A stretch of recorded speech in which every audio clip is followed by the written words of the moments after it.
City Council meeting of Thursday, May the 9th. Ms. McKay, would you call the roll, please? Mr. Rogers? Here. Ms. Ramsey? Here. Mayor Pons? Here. Vice Mayor Dent? Here. Ms. Kernshire? Here. Okay. In your packet, you have the minutes from the February 5th, 2024 City Council work session. Anybody have any changes, corrections? Is there a motion to approve? I move that we approve the minutes from the work session of February the 5th, 2024. Second. Okay. Mr. Rogers? Aye. Ms. Ramsey? Aye. Mayor Pons? Aye. Vice Mayor Dent? Aye. Ms. Kernshire? Aye. Okay, it takes us now to matters of special privilege, and today we have two. First is the presentation of Excellence in Service Award to Lucas Jenne, I'm sorry, I'll get it right, who works for our Public Works Department, and then the second is our 24 Business Appreciation Award. So we'll start with Lucas first.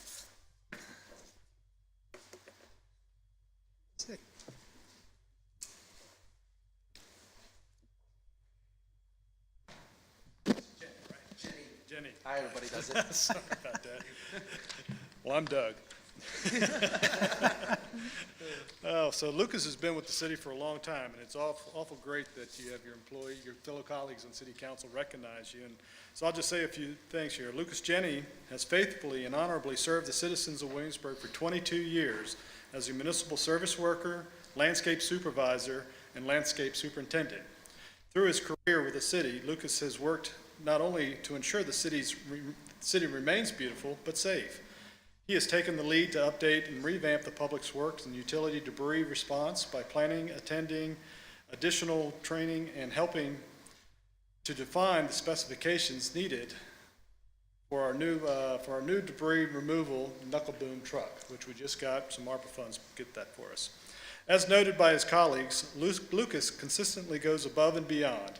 He enthusiastically agrees to give his time and assistance to colleagues and citizens whenever called upon, offering valuable insight and guidance. He embodies the spirit and teamwork and collaboration. His approachable demeanor and genuine enthusiasm for his work is clear to everyone he encounters. One of Lucas's most commendable qualities is his passion for expanding the knowledge of trees and landscaping techniques. He is working towards an arborist certification that has become invaluable resources to our planning team and site plan review, landscape reviews, tree removal requests by community questions, and best practices for established homes and businesses.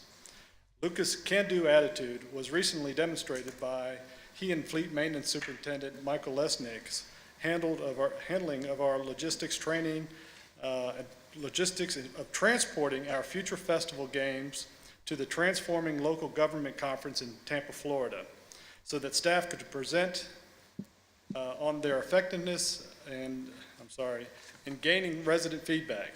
Their assistance was essential to the successful presentation made by the city. Lucas Jenne is an exemplary employee and is vital to the success of the Williamsburg Public Works and Utility Departments. He is hereby recognized for his dedication and excellence in keeping with the best traditions of public service in Williamsburg. Congratulations. Thank you very much.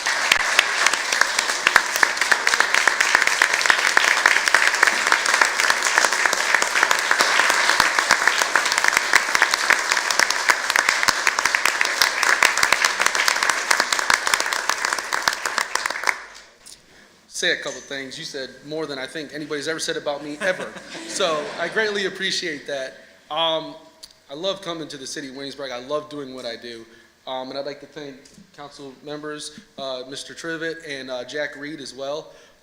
Coming in and working over the years, I think it's been great to deal with all the different people and all the different divisions. And you know, it's great because this is what makes the city so great, is working together with all these different people. And honestly, taking credit for this is just so many people that help me do my job and to make landscape great and the city great. So I just want to thank you all again for the award, and it's greatly appreciated. Well, thank you so much. We appreciate all that you did.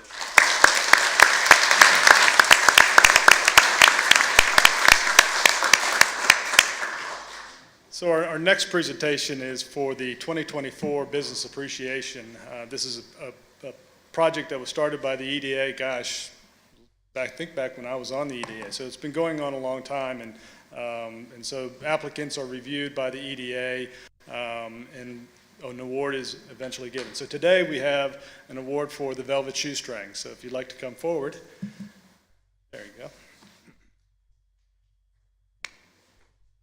So the Velvet Shoestring, as you all know, is over on 2nd Street, and I'll let you all tell us a little bit more about it, but they've been a valuable business for many years, and they take in home furnishings, resell them consignment, but they also will help decorate your home and build plans and all that good stuff. So we're really excited to be able to present you with this award today, and look forward to many years of success, and we get a little picture taken.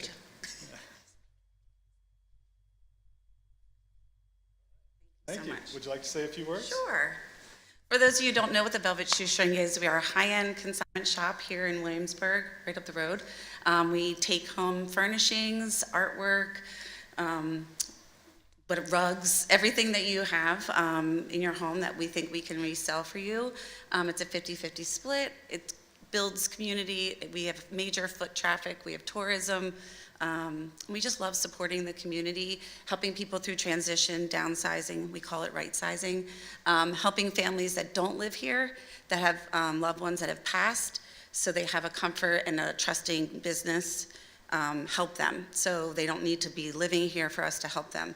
Our realtors are our main line, and we love this community, we love giving back. We also contribute to many benefits around, Heritage Humane, and, we donate tons to Restore, things like that. So we're evolving, and we are actually expanding. So we're very excited about that. So stay tuned for that on your social media pages. Thank you again. This is very much on it. Before we let you go, I was just told there's a video. Oh, Yeah, I haven't seen it. So Thank you again. You're welcome. Thank you. We're going to watch a little video of it. Oh, Yes.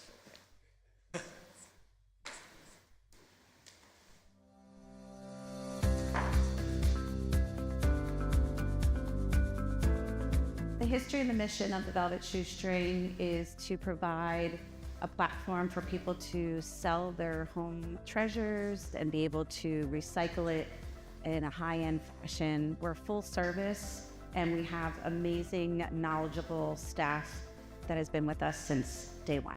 So what I like the most about working at the Velvet Shoestring are the customers. Absolutely. They are funny. A lot of them have become my friends. We're always laughing here. People enjoy that. And it's a great atmosphere. And a lot of them say they just love to come in here and shop and relax. So we make donations to local Restore, Proclaiming Grace, churches, DAV. So we're constantly giving back to the community. We help many people along the way, coming and going from Williamsburg. We recommend upholsterers, cleaners, movers, anything you might need when they come to a new area. They don't know much about it, so we are very happy to give that information. Our success comes from our staff. We have developed such a culture here of trust. Our consignors become our friends. I believe that our staff has really provided that support to the community and to the consignor and to the customer. For the Velvet Shoestring to win this Business Appreciation Award, it just shows what the community really is about, that they appreciate people working hard in small business, and to have the city of Williamsburg acknowledge that really does make it all worth it.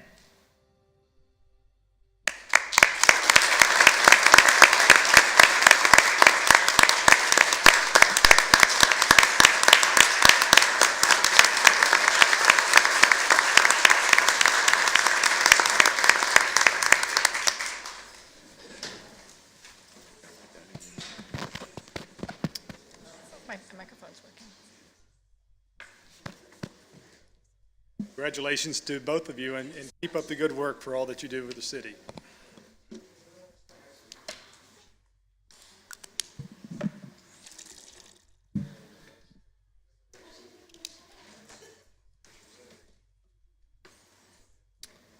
Okay, that takes us now to public hearings, and the first is consideration and action regarding PCR number 24-013, a zoning text amendment to Chapter 21, Article 3, Division 13 of the Williamsburg City Code to add public buildings owned and operated by the Historic Triangle Recreational Facilities Authority as a permitted use in the MS District. Ms. Griffin, welcome. Hello, good afternoon, Mayor Pons and members of City Council. The Museum Support District is established to allow uses that are related to and support the function of the Colonial Williamsburg historic area. Current uses allowed by right in this particular district are the single-family detached homes, the expansion of existing hotels and motels, restaurants and playgrounds, parks, public art, private elementary, middle schools, high schools, colleges, and universities, of course, support facilities for the historic district, and public buildings owned by the city. The Historic Triangle Recreational Facilities Authority, or HTRFA, has submitted a request for a text amendment to add public buildings owned or operated by them as a permitted use in the MS district. First, I'll talk a little bit about the HTRFA.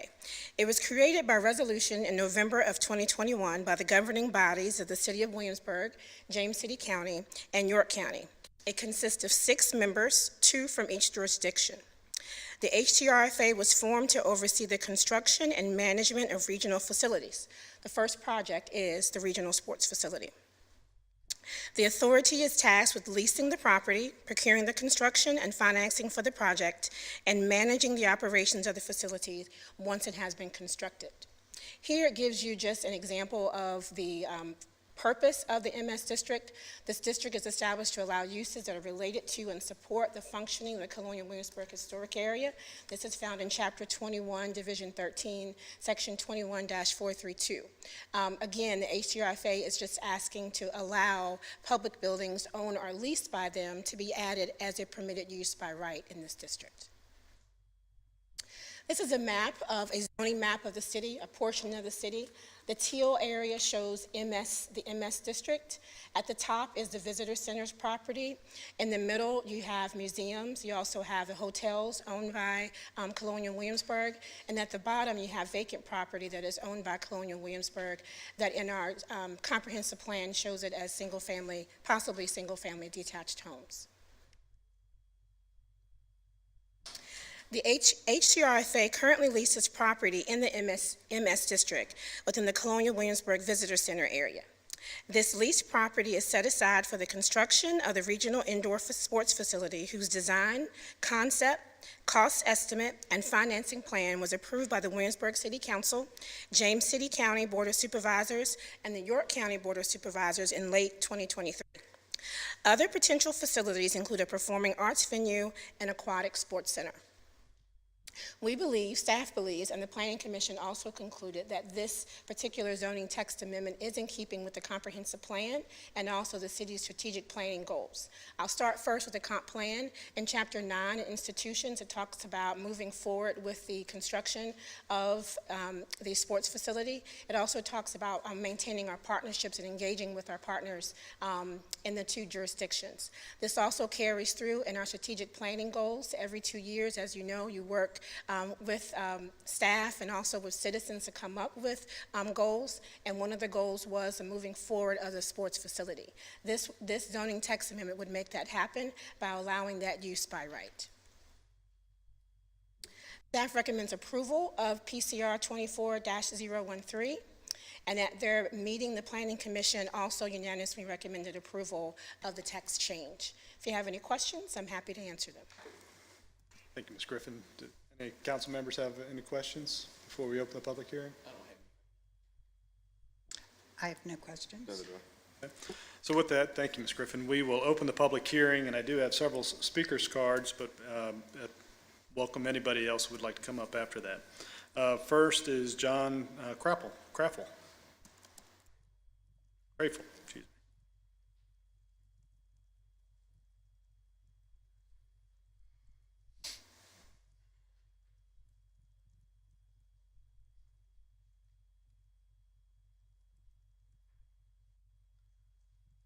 Good afternoon, sir. If you just state your name and address for the record, please. My name is John Craffle. I live at 106 Robert Cole Court in Williamsburg, City of Williamsburg. I'm here to speak to you on this issue for something that's been before this council and other facilities, other operations for over several years. It seems time that we're about to be ready to go with it. I think it is finally time, after several years and a good deal of deliberation, and I think a good deal of very careful thought. I'd like to commend the City Council for taking up this issue and for putting this forward. I believe it will be in the best interests of our city to do so. Thank you. Thank you, sir. Thank you. Next speaker's card I have is Neil Chalky.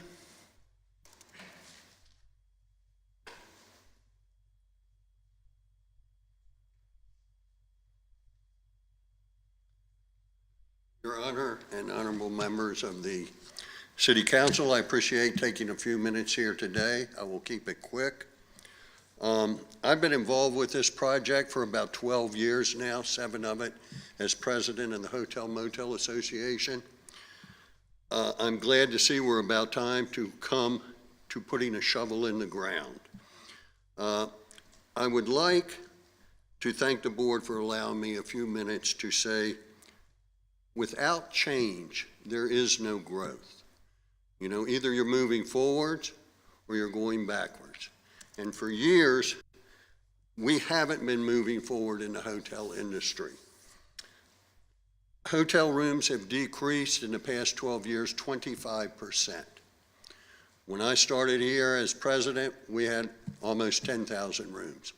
We're at 6,800 right now. The worst thing, we have no new construction in 15 years, so we aren't growing, okay?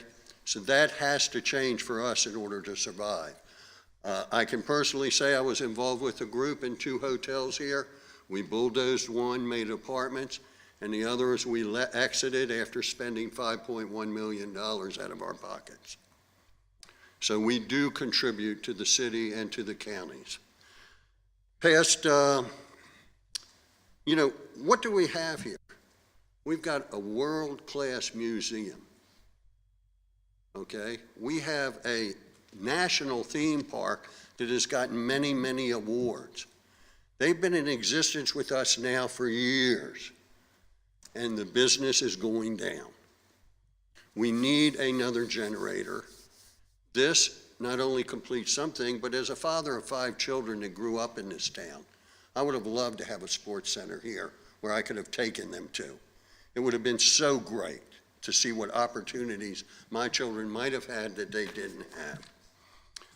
Busch Garden and Water Country, numerous awards. The new sports center will achieve numerous awards. I only ask that that we pass this zoning in its entirety and get this project moving. We've got the financials done. We've got the financial approval. There's no need to hold it up for a zoning issue. None at all. Last thing, please rezone. Don't waste our time anymore. Let's get moving. We don't want to keep backing up. Thank you. Thank you, Your Honor. Thank you. Next speaker's card I have is Ron Kirkland.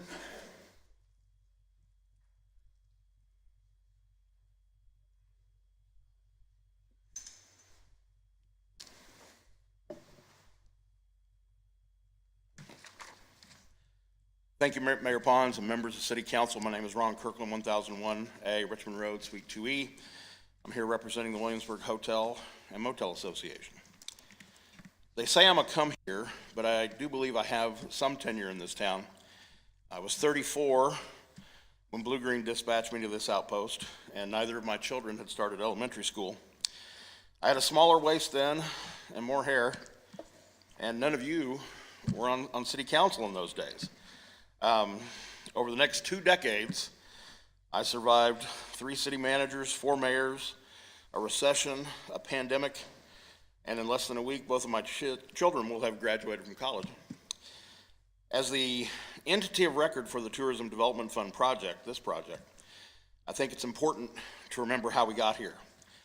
In 2006, the WHMA started talking about how we could build on the momentum of the upcoming celebration of 2007. What could we do to complement our existing demand generators and improve our prospects in the tourism industry while respecting and hopefully improving the quality of life for our local residents? The recession that ended in 2009 just about put a dagger in the heart of our lodging industry, a lot of those folks sitting back there. And, but a lot of them made it through it.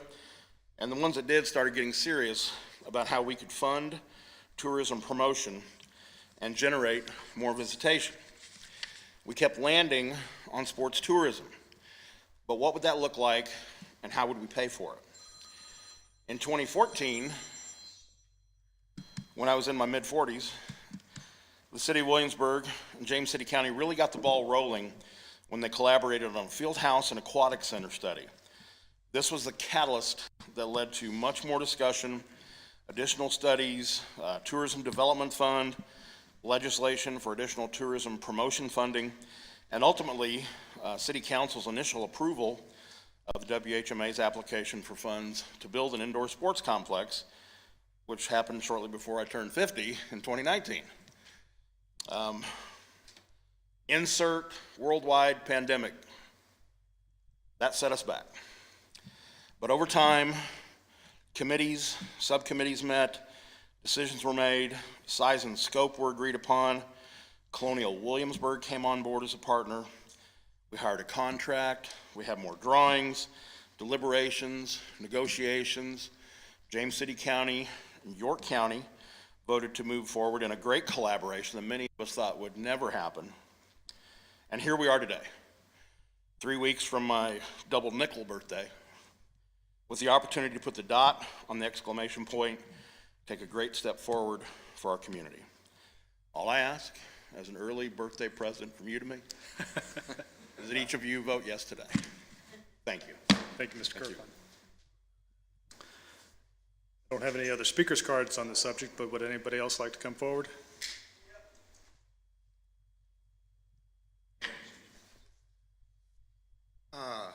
Yeah, hi, Randy O'Neill, 14344 John Tyler Memorial Highway.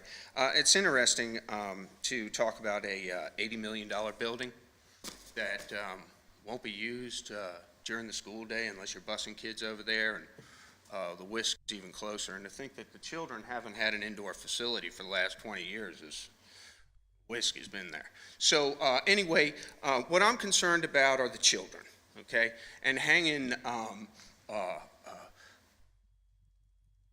economic development on children's programming. So you've had 3 hoteliers come down here. One spoke about his kids.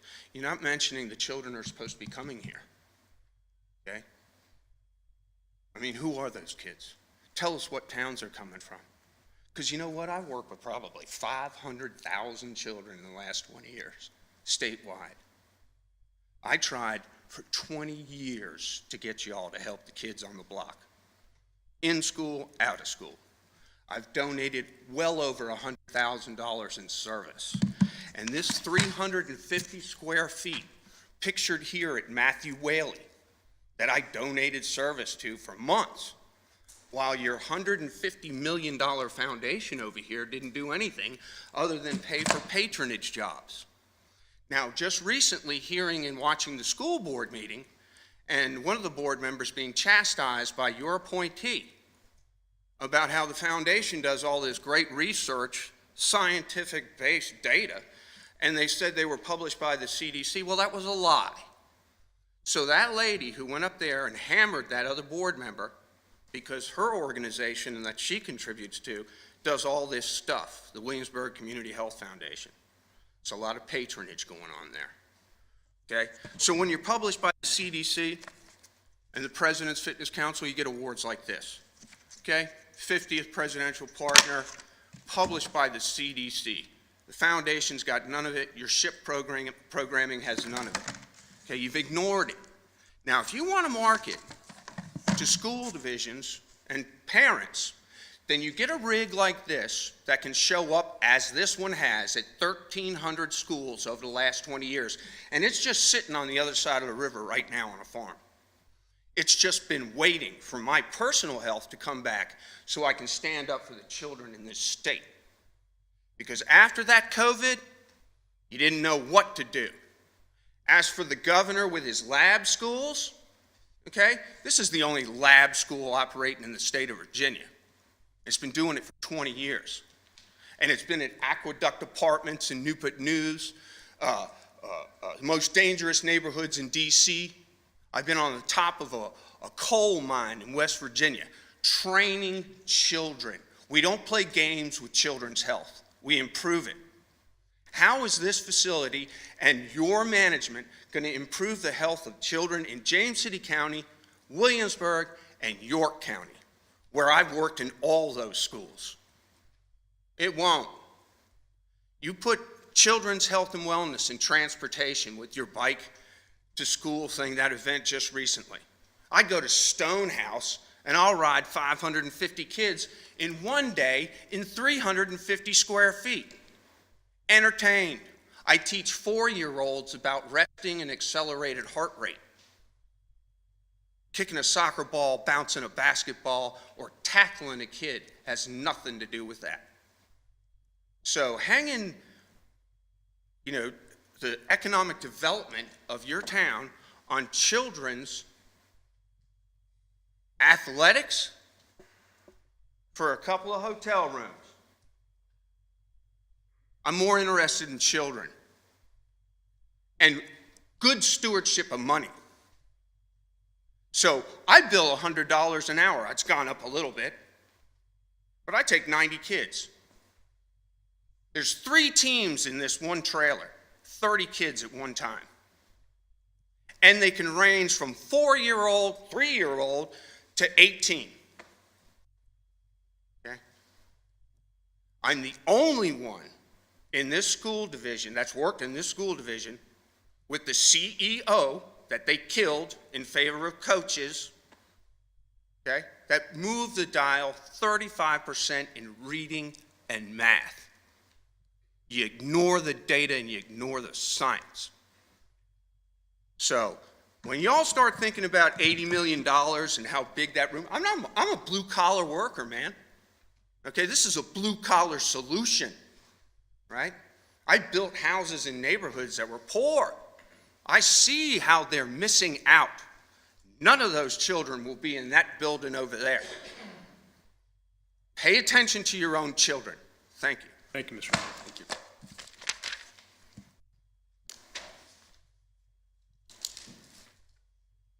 Would anybody else like to come forward? You. State your name and address for the record, please. Hello, Council. I'm Karen Nelson, 124 Richmond Hill Court, Williamsburg, Virginia. I'm here, it's really important to me to clarify some of the facts around this zoning amendment request for the Museum Support District, which is to support Colonial Williamsburg. And there's been extensive references in the materials that have come before you regarding the city's comprehensive plan.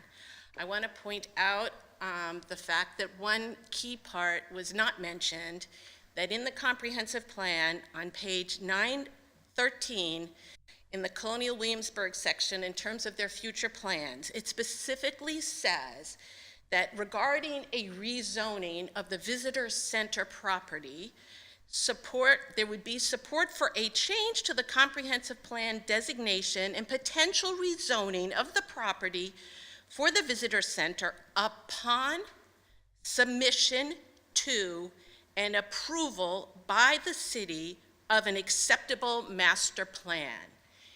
And I'd like to know where that is. The comprehensive plan did say there would be consideration of a rezoning, but we have yet, at least I as a citizen, have yet to see what that master plan is. And it would be good to know because the Colonial Williamsburg Foundation has significant property assets which they have the right to divest over time, and they may decide to, and I think it would be very helpful for all of us to know that, and to know where in that context does this request sit. In addition, I also want to make clear is the mention of this museum support district. In it, it's correct that the HTFRA has property there. They currently lease, well, they will start paying for it next month, 13.84 acres, which is a small fraction of the museum support district. This request is to redefine, amend broadly this district, of which only what's needed is 13.84 acres currently to do what the financing that's been before you all. And I want to also mention that there's precedence that for the Governor's Inn property, of which there's now a housing development there, that was in the Museum Support District. And to accommodate that development, a specific rezoning was done only of that property, not of the entire Museum Support District. It was done to accommodate that development. Why didn't this request come in specifically related to the 13.84 acres that are needed? I understand that people think this is something that should move quickly, and I do not understand why the authority didn't come forward specifically with that request, and I kindly ask the council to consider just the 13.84 acres, which is outlined in the addendum of the lease. Thank you. Thank you, Ms. Nelson. Would anybody else like to come forward? Seeing none, I'll close the public hearing and I'll come back to City Council for comments. And I guess I'll start. I think reference to, MS museum support being something that benefits Colonial Williamsburg. I think this benefits Colonial Williamsburg because it offers them the opportunity to lease land, not sell land, different than the Governor's Inn site, which was sold, and I think that explains the difference in the zoning request there. But it helps them generate funds, which ultimately go back to help them do what it is that they really are designed to do, and that's to present the past so that the future can learn from it. And so from that perspective, I think this benefits Colonial Williamsburg. But beyond that, this application and what will be developed will benefit this community immensely in so many other ways. Supporting our local children who go to school here will have the opportunity to recreate and train and participate in sports that they may not otherwise be able to. But moreover, draw visitors from around the country that will come back to support our industries, whether it's lodging, dining, retail, which ultimately all go to help support our tax base. And being that tourism is our main industry, I think it makes good sense that we proceed with this rezoning. Vice Mayor? Thank you, Mayor. Mr. Trivette, a couple questions. First of all, thank you to everyone that's participated in this process and reached out to City Council either with support or questions and concerns. One of the things that's been brought to us was a concern about granting too much authority to the authority for future development.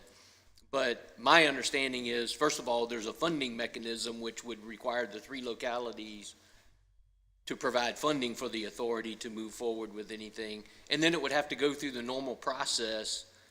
Colonial Williamsburg would either have to sell or lease land, and it would have to come back before this council before there's any future development by the authority. Is that, am I correct on that? That's all correct.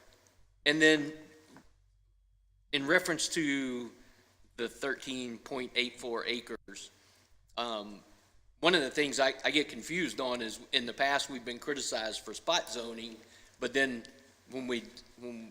for other areas, and then when we use this and cover the museum support area and not just zone the 13 acres, that seems like that is spot zoning. So is there a reason that the authority chose not to just ask the 13.84 acres?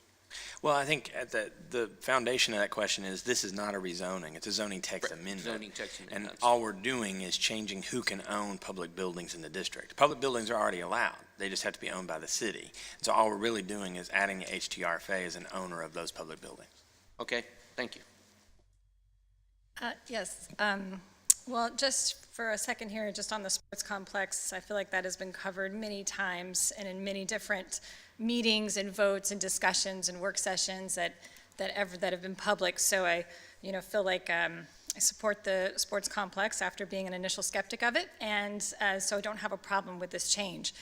Now, I do want to address some of the things that have come up on broader topics, including the question that I have researched regarding the comprehensive plan and where is the master plan. And I really do think it comes back to this is not a rezoning.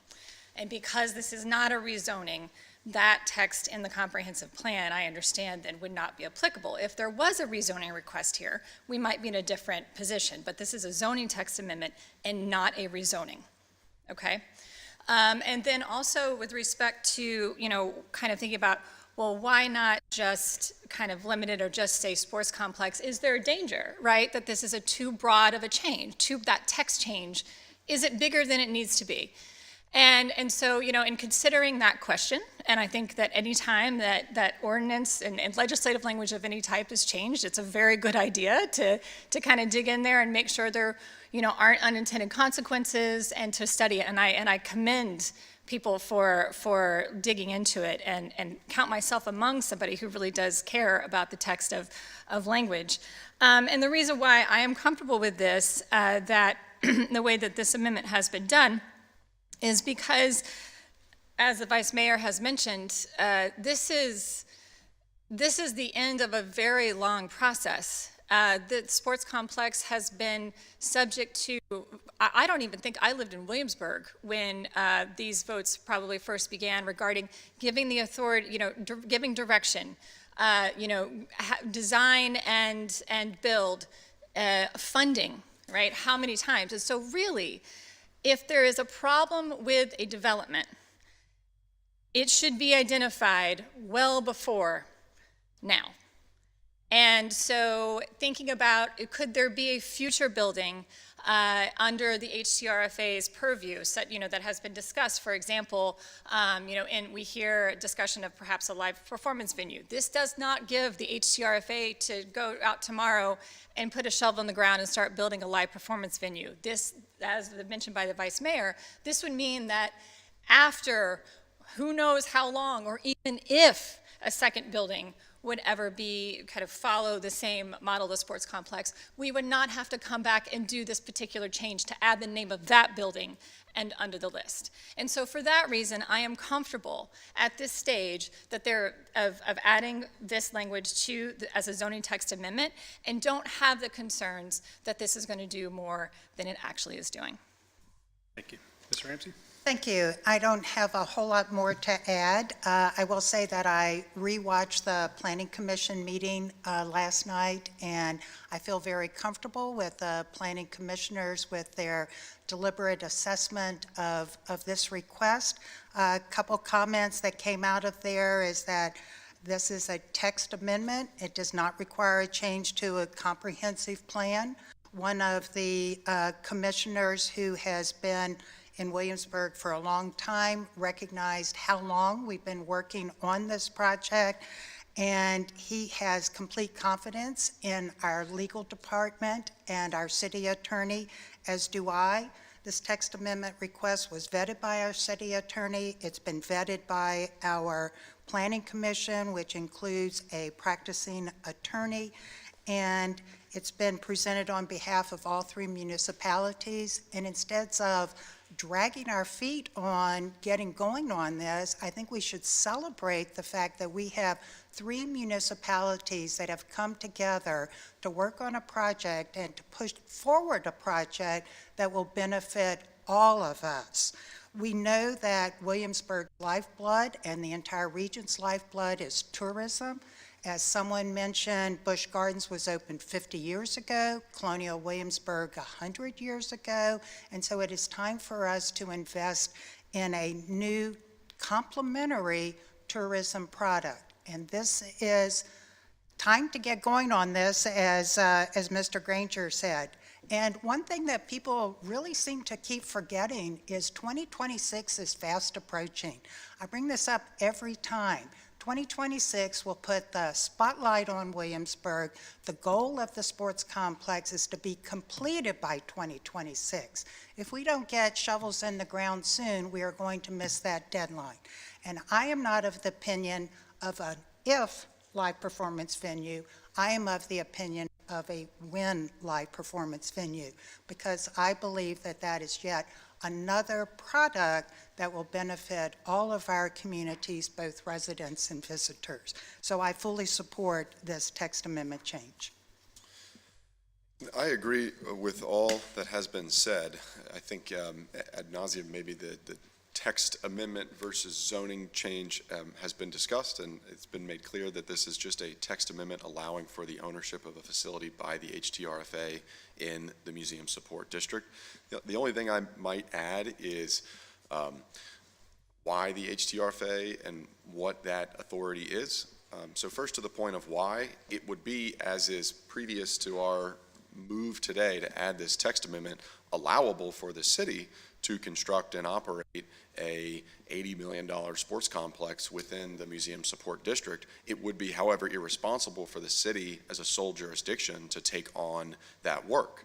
And so that's why the HTRFA is also included with our partners in York County and James City County to together realize that this could be, across our entire jurisdiction of the Historic Triangle, really a benefit to our community.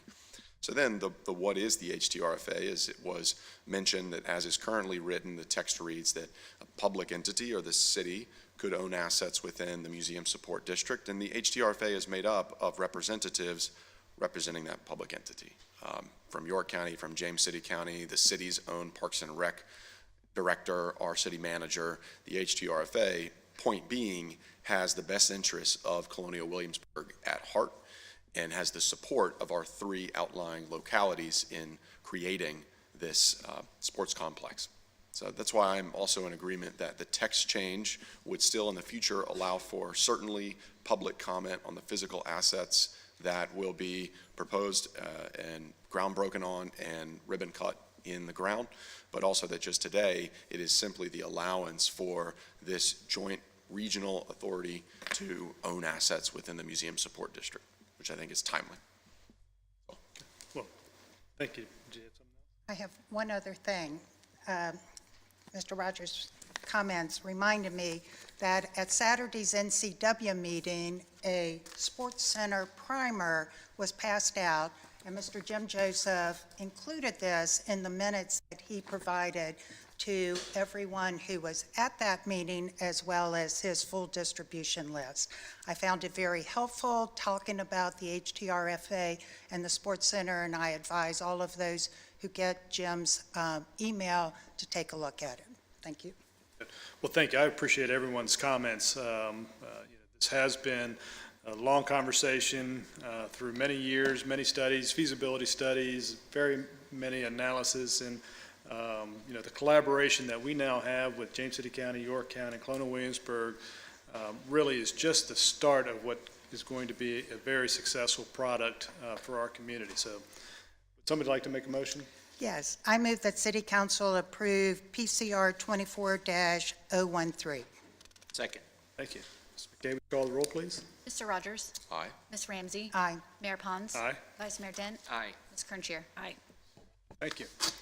All right, so the next 3 public hearings, I believe we can hear all at once. That's consideration and action regarding PCR number 23-003, a zoning text amendment. Then item C is consideration and action regarding PCR number 23-00A, another text amendment, and then consideration and action regarding PCR number 23-004, special use permit for 189 multifamily dwelling units. Yes, hi. Good afternoon once again.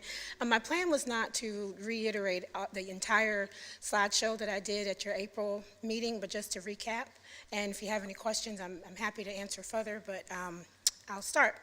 The majority of City Council voted to send 3 applications that you just named back to the Planning Commission at your April 11th, 22 meeting. You did have a public hearing during that time, and today is also a public hearing. The reason why the City Council recommended that moving back to the Planning Commission is because the applicant amended the application. There were 2 specific things that you asked the Planning Commission to take a look at, and that was density, and that was also parking.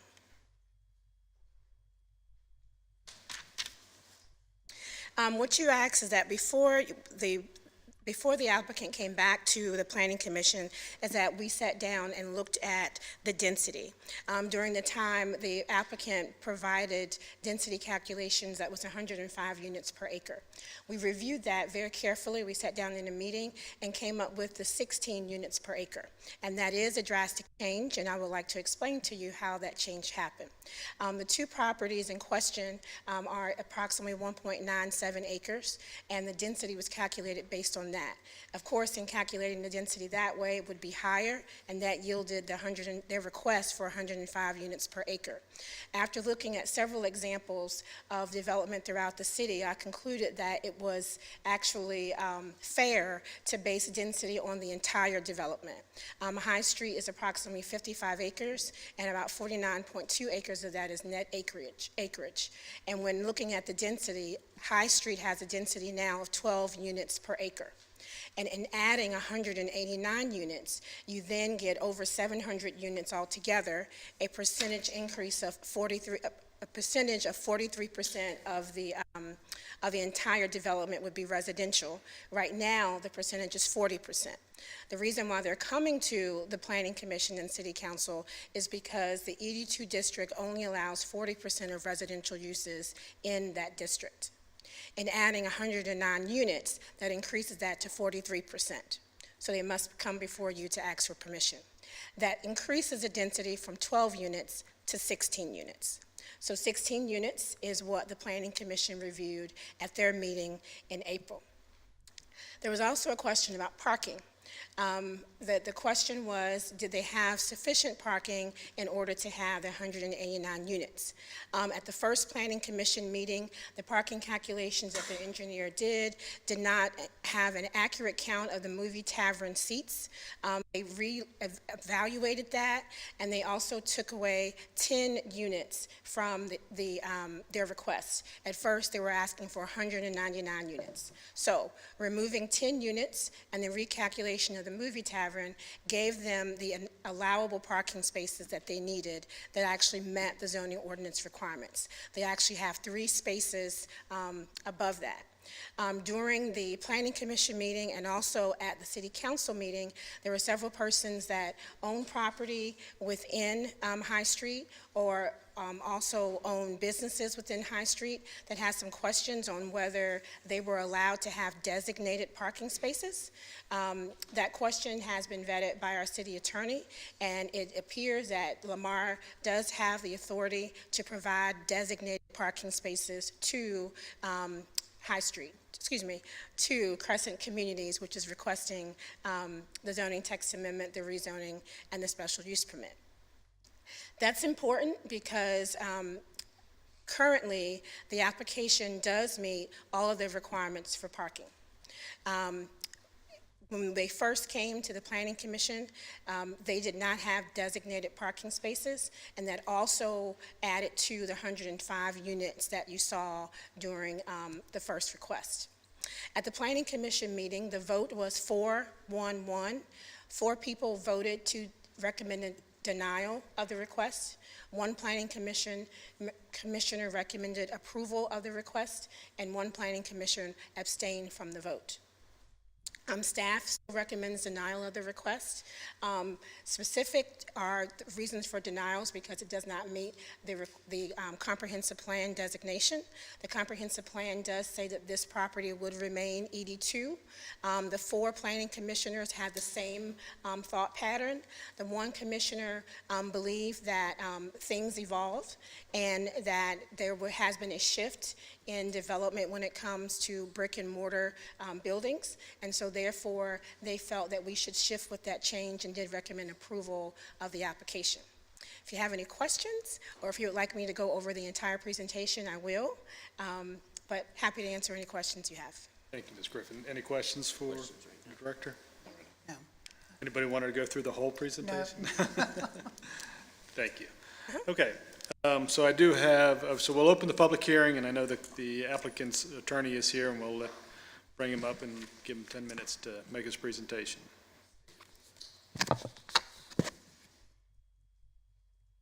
Welcome, Mr. Zhang. Thank you, Mr. Mayor. Let me just turn real quickly to my presentation, and just wanted to note, I think I have 10 minutes for my presentation, if we can, okay? That'd be fine. Shows 5, but as Ms. Ramsey says, brevity, so I will keep it simple and short. I thought that was only meant for me. It's my section right after this. Thank you. Well,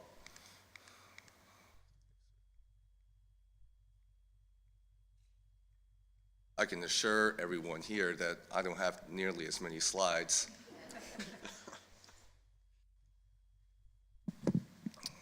Well, good afternoon, Mr. Mayor and members of council. My name is Benny Zhang. I'm with the Williamsburg office of Kaufman and Knowles at 4801 Courthouse Street, Suite 300. Joined with me here today to introduce our team is the developer. We represent the developer, Crescent Communities, Brandon Wright. To my right here is a familiar face. He's our principal here with the project. Ryan Stevenson, local boy and Lafayette High School grad, joins us from AES Consultant Engineers. They also did the testing for sanitary water and sewer and stormwater. Talk a little bit about that today. Our traffic engineers, DRW Consultants LLC. I was going through the slides and you'll see that he generated a traffic study that shows that our residential use is 77% less intense than the commercial that's currently slated for zoning there. Just a little bit about us real quickly. Again, this is familiar, but we are a national developer, having operated in 16 markets. Brandon Wright is familiar with the Williamsburg market, having developed multifamily project here in James City County. One thing to distinguish us from other developers in this community, there's been a concern from the city about intergenerational ownership, and we're pleased to present that Crescent actually co-owns a portion of the project that they develop. So that provides for enhanced accountability and that ownership aspect that the city deserves. Finally, Crescent will partner with Lafayette High School on career opportunities for interested high schoolers on real estate opportunities. Mr. Mayor, I put this up, and members of council, I put this up to illustrate that this has been a long, drawn-out process, but we think it's been productive. It's been a careful, deliberative process, and just as Ms. Griffin had touched on, initially we have proposed 199 multifamily units with 0 commercial, and at that time we had actually allocated 18 units for workforce housing. Through conversations with staff, feedback from the community, residents, supportive stakeholders, we came up with the idea of evolving this application. There was a lot of excitement. We'll get a little bit into this presentation about the Affordable Housing Trust Fund, but all that to say is that this has all been very much the city's project, and it's been engendered through meaningful conversations and feedback through staff, through leaders, through stakeholders.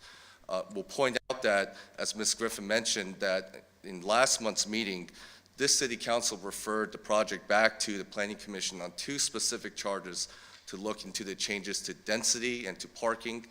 And out of that conversation, I think it's safe to say that the commission didn't have a problem, and even staff would say the density request to 16 dwelling units per net acre is reasonable now, and parking no longer a concern. Mr. Mayor, I'm a country lawyer. I come from a country lawyer firm. There's always a saying that says that picture is worth 1,000 words, and I think we've got a really exciting story to tell you about here. What you see in front of you is a rendering by Pool & Pool Architects. They're our architects on the project, and they actually also designed the High Street View apartments that you see towards the back there. So there's that compatibility and familiarity, again, with the existing development. One thing that jumps out at you is probably a welcome sight. Those 2 vacant parcels are finally in use.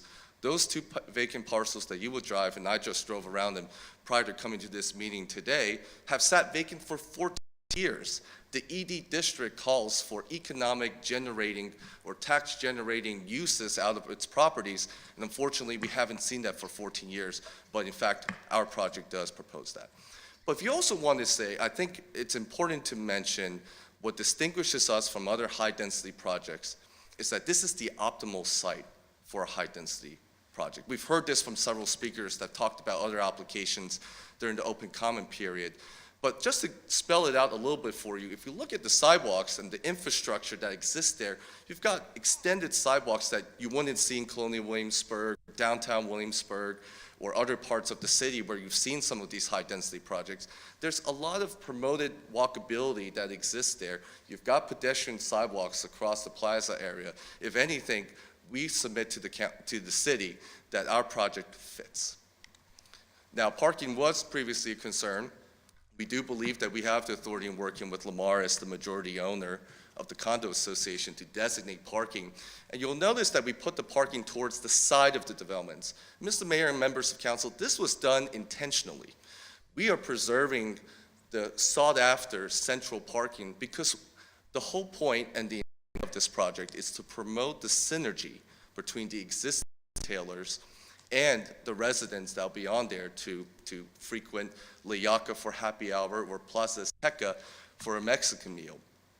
That's why we've earned the support of the major anchor tenant, the Movie Tavern. We've also earned the support of Tipsy Bean, Revolution Golf and Grill, Plaza Azteca, a very successful restaurant, and the Ticha, another very successful restaurant. These business owners travel daily to their work, have poured millions of dollars into their businesses and their livelihood, and they believe and support this project because the increased footprint will reflect an increased value with their bottom line. Every step of the process with this timeline, I think it's been safe to say we have taken feedback seriously. And one thing that we've taken from the last Planning Commission was concern about the pedestrian walkway between the two buildings and frequenting the commercial areas. And we've added an additional proffer, and we're pleased to provide it, that will install traffic calming measures. Some examples include increased signage, restriping, perhaps some directions to the tenant handbook. That'll be determined by the project engineer, but we're confident that we can provide for a comfortable and appropriate mix of uses between its residents and commercial. Just a little bit about ED3. You've heard a lot of feedback from the Planning Commission and from staff saying this is inappropriate because the existing comprehensive plan doesn't call for the existence of ED3. Well, first, historically, as we've seen with High Street back in 2005, we saw that the original ED district for High Street was rezoned to ED2. But we'll take this even further. The ED3 was a result from feedback and conversations we've had with staff. The ED3 is based on the ED2 existing ordinance. In fact, we were able to clarify the density because we took the same way that density was calculated within the ED2, and it's the same with ED3. It was not modified in any way. It's largely, in one scope, an ED2 ordinance, which allows us to flex a little bit by 3.3% more residential units than the 40% cap. It also enabled us to fulfill another feedback we've heard from the city, this Affordable Housing Trust Fund. By state law, you can only have a rezoning to trigger cash proffers, and therefore we had to create an ED3 to provide a meaningful seed funding for this new Affordable Housing Fund. And let me remind council, and staff actually pointed this out, and we give them credit for this, this is consistent with the comprehensive plan. The comprehensive plan did not call for a 40% cap. That's through the existence of the existing ED2 ordinance. All that the comprehensive plan had to say was that the commercial aspect of it had to remain the majority, and we still fulfilled that. We fulfilled that by adding a little bit more density by a pure 3.3% to the 40% cap, but also fulfill another strategic and tactical aim of the city by providing this meaningful voluntary cash proffer that was inspired by feedback from you guys and the leaders. I want to put this big number up because we heard some feedback and some dismissive comments saying that 1.5 could be easily used for consultants, and we're simply offering the voluntary cash proffers. Whatever you guys want to do with it is solely up to you. You may want to use it for consultants, but wanted to share that some of the feedback I've heard throughout this process was just the exciting opportunities and tools and ideas that could be used with this affordable housing initiative. One idea I heard was kickstarting a meaningful down payment program for first-time home buyers for city residents who wanted to find a way to afford a house here in Williamsburg. We also heard feedback from the city talking about how we needed to explore regional initiatives other than just trying to add more density and more buildings and developments into the city. Well, let this be the proactive and innovative product that the city will lead from a regional context. And also, if it's to reassure council, this idea of the affordable housing initiative is not new. Norfolk, Richmond, and localities in Northern Virginia are exploring the same exact idea right now because they recognize that affordable housing is a much more complex issue than trying to build more units. Now, Mr. Mayor, I'm going to wrap up here. And rather than use my last slide, I don't know why I'm sorry. I get some help. How do I go? Oh, you know what? I apologize. Mr. Mayor, I'll wrap this up real quickly. Thank you. Technical difficulties. Mr. Mayor, let me wrap up by stating how we'll go against the buck here in terms of staff's recommendation, but we like to submit to the council that we actually are in fact appropriate under the comprehensive plan. This project fulfills two initiatives and strategic aims of the city. One, it provides housing for median moderate income households that's very much needed and driven by data within the comp plan and in your 2021 Affordable Housing Work Group study. It also provides, as we talked about, the Affordable Housing Trust Fund opportunity. Funds that, I know today you're considering the budget, doesn't have to be diverted away from general funds or other capital projects. In fact, this is an opportunity that we're here to provide in earnest to help address the city's affordable housing issue. The ED, this is appropriate under the comprehensive plan because the ED district calls for economic generating revenue, tax-based revenue uses. And we had a fiscal impact study that provided a $7 million net positive fiscal impact over 20 years. Certainly more than you're getting out of the 14-year vacant parcel that you have. I'd like to suggest also, Mr. Mayor, this proposal reflects a more modern land use context of mix of uses between the residential and the commercial. We still remain, as the residential use, in the minority. We also, based on the trip generation from our traffic study, will generate 77% less in daily use with our traffic. We hope that by looking at this proposal and this rendering in front of you, if you add another commercial use on those two parcels, what you will get is probably much of the same, worse traffic, and more competition among the retailers.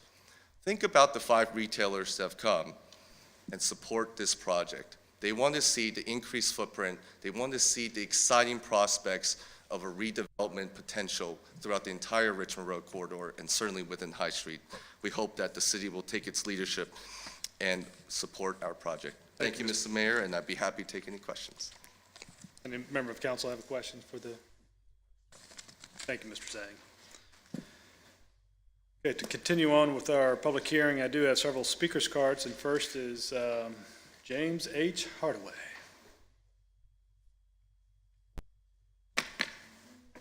Hal, as it says. Welcome. You'll just state your name and address for the record and keep your comments to about 5 minutes, please. Afternoon, y'all. Hal Hardaway, 200 Harrison Avenue, City of.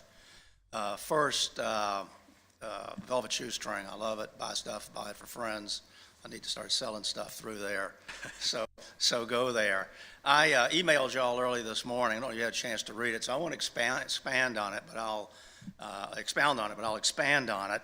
I moved here a little over 4 years ago from Alexandria, precisely to get away from wanton and reckless development. I put up with it for 20 years. I've got stories. I'll be willing to tell you all the affordable housing tricks, and I'm for affordable housing, but that developers play.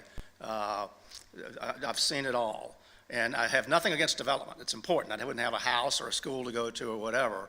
And the developer here, they're doing their job. You know, that's nothing against that. Good presentation, Benny. But I hope you'll do your job, and that's to be the sober parent. And I didn't live with one for 20 years. And you've got a hard job doing that. You know, you've got to balance CW, William and Mary, I'm an alum, residents, development, and many other things. So I hope you'll really take that seriously. I didn't just fall off the turnip truck when it comes to places. I've lived in 6 countries, including the suburbs of Tokyo, Mayfair in London, and the Third World, been to countless others in many, many states, and I've seen the good, bad, and the ugly. Williamsburg is a gem, you know, from somebody that's been around 75 years, and please don't be the city council that starts chipping away at the diamond. Thank you for your time. Thank you, sir. Thank you. Next speaker's card is Jim. I'm sorry I can't quite make it out, but Kenneth, maybe? Okay. No Jim? Okay. Next one is Ms. Jacqueline Lieberler.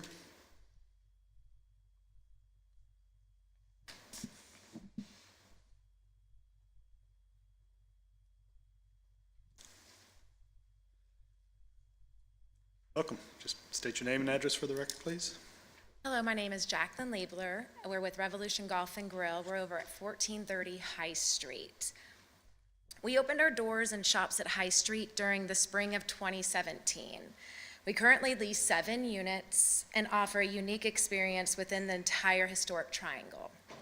Since opening 7 years ago, throughout that time, we've employed over 563 employees, mainly from the Williamsburg area. Many of them have been William & Mary students, inspiring cooks, teachers looking for part-time jobs, as well as local high school students.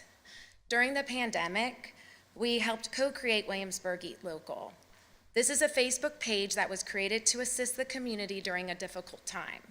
It has become an instrumental tool for connecting local businesses to our residents and now has over 30,000 followers. Our business believes in supporting others, and now we just ask for your support with this new project. The original concept for Shops at High Street was to build a live, work, and play community, like James City County, Newtown, and Port of Warwick and Newport News. Over the past 7 years, we've not seen it grow to its full potential. High Street is a community within the community, and we believe in the overall community. But in order to build it, High Street must flourish, just like Midtown Row, Colonial Williamsburg, and other shopping centers in itself. High Street has yet to meet its full potential. Vacancies remain, and a 2-story parking lot has never hit capacity. We feel at many times Shops at High Street fall short and is often forgotten about.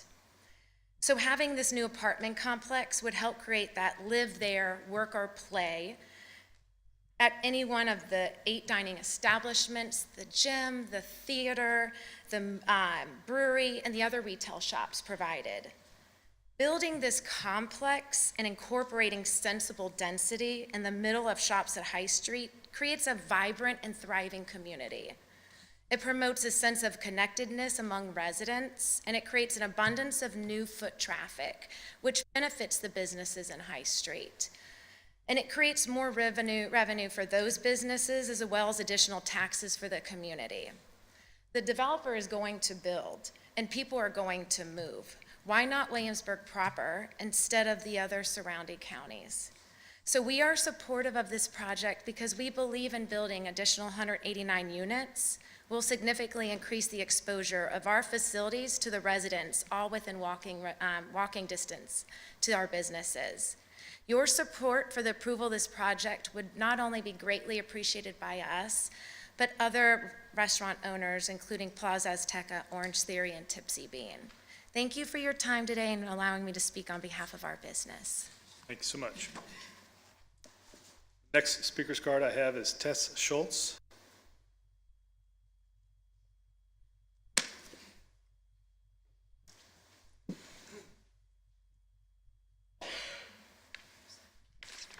Good afternoon, and thank you for allowing me to have this time, all council members. My husband purchased Eye Center of Virginia from Dr. William Sutherland back in January of 2014. I'm here today on behalf of him. He had written a letter to all of you back on March 12th, kind of detailing his views and opinions of all of this. And I just kind of wanted to re-highlight some of those since it's been some time. We are currently a 2-doctor practice. Our 3rd doctor is joining in June. Our 4th doctor will be joining next year when our new facility is done. We bring in, at that time, we will be bringing in approximately 120 patients a day visiting our location. There's 2 components to our business. We have a clinic where we're seeing patients for medical eye care, but we also have an optical gallery, which is our retail component. Currently, that portion of the company is, producing over $1 million. By the time we move to a new location with 4 doctors, we will more than double that volume. We want to relocate to the city of Williamsburg. Currently, we're in James City County. We have been providing good-paying jobs to employees, wonderful benefits. We'll grow in number there when we get to the new location. We feel that we really complement the other businesses in High Street. we're kind of we're a destination retailer offering, the services of licensed opticians who, know what they're doing and providing medical eye devices. Also just for people's general eye health and care. We're a good traffic generator, I think the right kind of traffic we're generating. There are people who are, once they're done visiting us, they either want to go to lunch or have dinner. We have reps visiting us on a daily basis. They're providing us lunch every day, usually from, all of the local businesses. We feel like we're synergistic in really two ways. One, we don't compete with the nighttime and weekend traffic that can happen from apartment buildings. We are closed on weekends. We will be closed in the evening going to this location. And the other thing to keep in mind is our patients they are rotating every hour. So those 120 people that will come in a given day are rotating out every hour. So you're not feeling that all at once, all day long. Our customers, again, are going to be eating and utilizing all of the shops at High Street. As far as development goes, we do conform to the current zoning and comprehensive plan. We feel like it's almost unfair that since the comprehensive plan was just approved 18 months ago, that putting it through a rezoning classification just doesn't seem fair to all the people who are currently there. We conform to the High Street Master Plan. We do in fact require less parking than the apartment complex. There was something said in one of the last meetings that we too are going to be affecting parking, and contrarily, no. Our people are moving out and rotating every hour. We do not generate any school-age children. We will have a positive fiscal impact on the city. The development of this building is going to cost approximately $4 million. That's going to generate real estate tax revenue, business personal property tax revenue, business license tax revenue, and sales tax revenue on the retail component of the business. Little note as a consumer myself, when going down to Midtown Row and seeing what has happened to Midtown Row, because we considered a location there, it's quite a mess in terms of parking. With all of the housing, we literally were considering a unit there, and we just can't because of parking. We cannot go there. One other thing I would just like to say is that we have sent 2 letters of intent to Lamar to purchase the land that is 0.7 acres. It's parcel, it's Unit 12. Twice we have sent letters of intent to purchase that piece of land. The first time was September 15th of 2022, and the second time was April 18th of 2024. So we would love to be on that property, and we feel will be a great contribution. So thank you for your time. Thank you, Ms. Schultz. I don't have any more speakers cards, but would anybody else like to come forward? Just a minute, Victor, just a minute. Come on up, Ms. Wheel.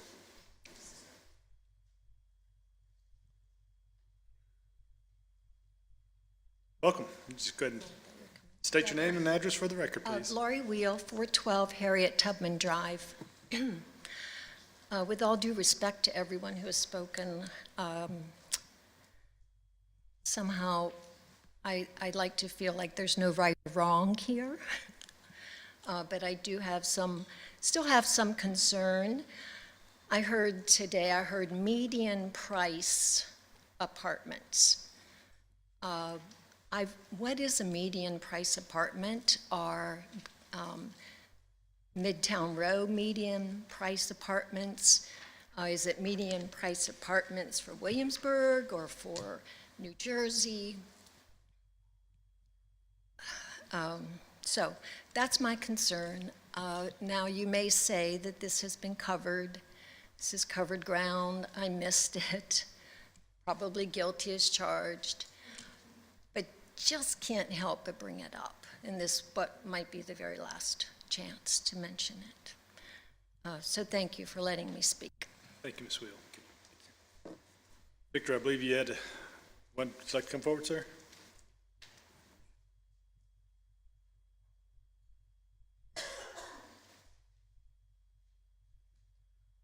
Welcome, sir. Vittorio Minichello, 1242 Richmond Road, Williamsburg. Good evening to the mayor, vice mayor, and all the city council. That's the fourth, fifth time we've been here. I have nothing but respect, like I say, for the firm, for the developer, and everything else. I am a local Williamsburg, even if I went to Lafayette High School, because I haven't afforded. I make pizza for a living 40 years ago. I started here, okay? And I work hard, and all the money I made, I invest in Williamsburg, okay? Thank you for recognize Velvet Shoestring. That's one of my projects. It's one of my shopping center, okay? When I bought the company and we bought this company here, we bought the project High Street, it was commercial. I invest a lot of money there, our company, and we want to keep it that way because of the parking, okay? The city council, the planning commission, denied because of the parking or some other technicality. But at this point, we need to make a decision. I can compromise if me as a owner of the investment over there, can the building number 6, and they have the deck across the street. It can be very good, can they have the complex. But put the conglomerate apartment complex right in the middle and assign 326 parking. I think that's insane. I don't sign up for that. If I know that, I would never invest one penny there. I'll stay out of there. Of course, if you're a tenant, you don't care. You want customers there. You don't care the future. I need to pay the bank loans. I got all this stuff at stake over there. I bought it because that was I'm confused with the comprehensive plan. I bought it with that thing in mind. That's what it was. It was commercial. It wasn't no residential. It wasn't no parking. Why not believe in commercial? Why we gotta give up so easy? I believe in 2nd Street when nobody put $1 there. And we built the Velvet Shoestring, Cochon, the 2nd Street floor. I put all my money there. I believe in this project. We got the house, we got the apartment. Do the apartment on one side. Yeah, it's gonna make less money. But why we gotta change all the rules we have in place at the moment to accommodate the company? Can they have not to do Williamsburg? Maybe they have to do it, maybe not. But it's commercial, it should be commercial. At least a parcel, I don't want to make sure it's the wrong parcel, a parcel 12. You could put all this thing out there, you put 100 apartments or 87, whatever you're gonna put over there, you take all the parking around. What is other people's gonna parking? Where the rest of the people's gonna park? Even if you change here, trickle 20%, 40%, 70%, less traffic, where they gonna, these people, are they go there with the horse? Are they gonna pick up a car, parking, and stay there? That's why it's gonna be less traffic. And it's gonna be less parking. So my big concern is parking for the tenants. They are there now. And it's a diminished value of my investment, okay? And I need to pay the bank, just in case you guys don't know that. So I appreciate it very much if we keep it the way it is, please. And thank you so much. Thank you, sir. Somebody else like to come forward? Yes, sir, please come forward. State your name and address for the record.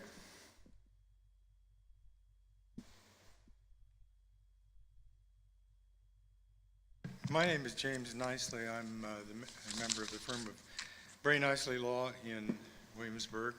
I'm here to represent Daniel Habib, who is the chef and owner of Luyaka, who is in today.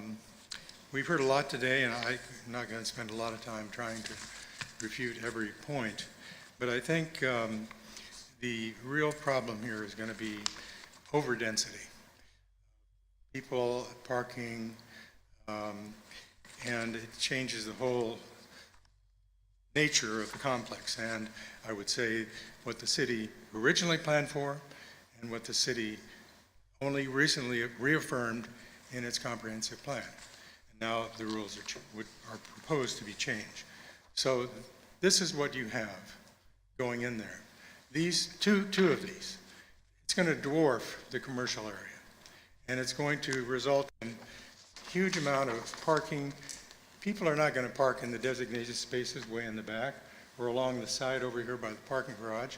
They're going to park in the front of each of these, and they're going to take away parking from the businesses, including, if anybody has been to Luyaka recently, which I do go there evenings and noons sometimes, you'll know that it's very difficult to get parking at lunch, and it's more difficult to get parking at dinner.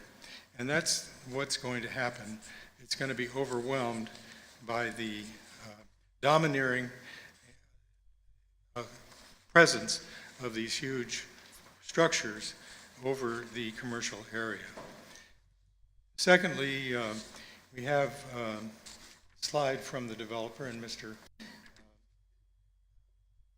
Benny has clearly attempted to explain, consistent with the comprehensive plan.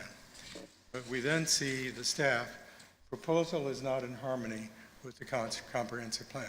One of these is correct, and I suggest you rely on your staff, your very competent staff, and that you rely upon your planning commission. This has been twice before them. They're the ones that approve the comprehensive plan. They're the ones who are charged with making sure the uses fit, and the uses here just do not fit.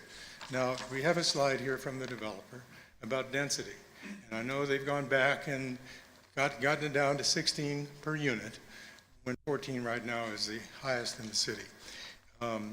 But that's when you take all the apartments in the back and everything up front, and then you fiddle with the numbers and you come up with 16. But the real density that is going to take place here is this middle column. 4.13 acres in this area, 189 units, 46 units per acre. That means that you're going to have all the problems that you have with density. 46 units per acre, 2 and 3 cars per unit, people parking not in the designated spaces, but parking where it's easy to get in the building just by human nature. Finally, I would say that I guess respectfully disagree with the city attorney. The couple of sections of the condominium covenants state that the owners are given a non-exclusive easement for shared vehicular parking for the benefit of all units. I don't understand how you can have designated spots and have shared parking for units. I believe there are legal problems. What I was told by the Developers Council is that, well, we'll amend the covenants after the rezoning. And I can tell you, and we have all the votes because we own most of the property. But there are significant legal issues here involving whether you can amend the covenants to take away rights in common areas and other things that they're proposing to do. So I do respectfully, on behalf of Mr. Abid and also Mr. Minicello, request that you deny the petition, that you follow your planning commission, you follow your staff, and I do appreciate your giving the opportunity to speak today. Thank you. Thank you, sir. Thank you. Anybody else like to come forward?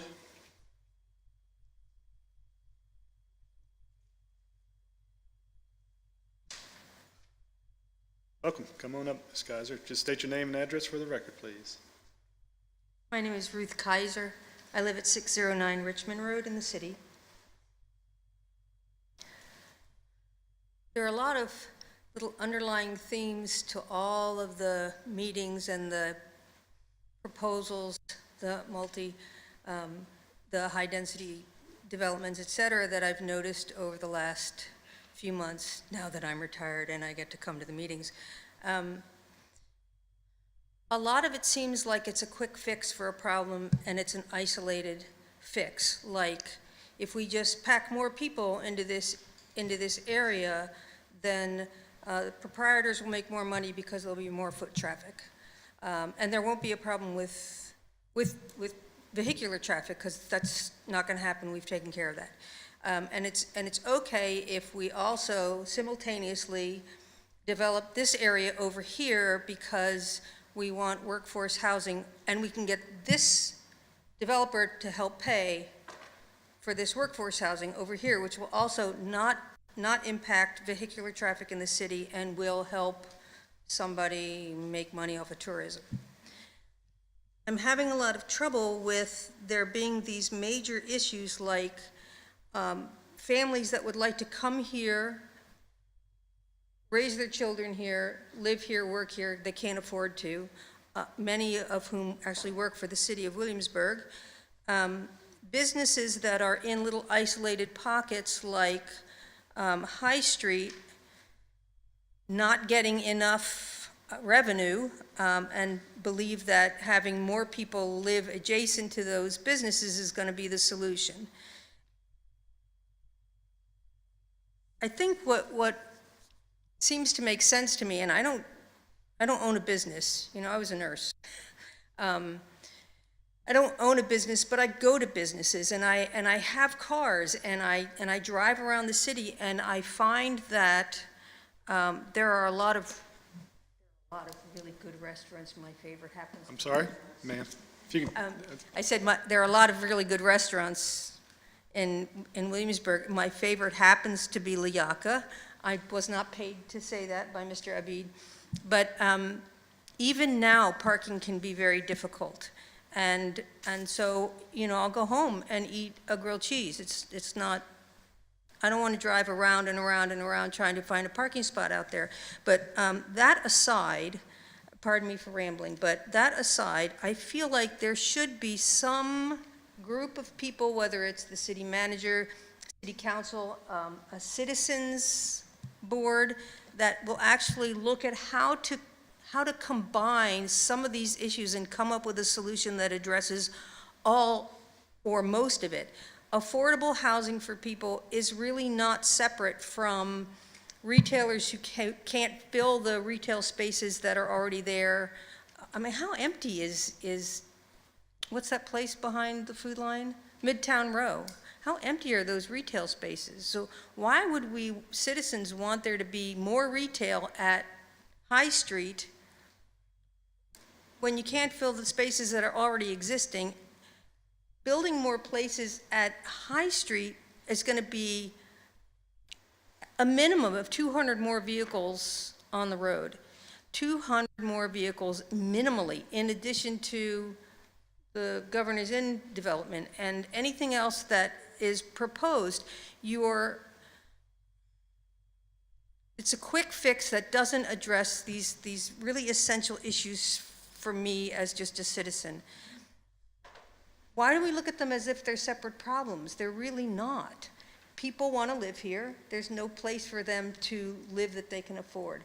People want to have businesses here, and there's not access to their businesses by the people who already live here and shop here and visit here. So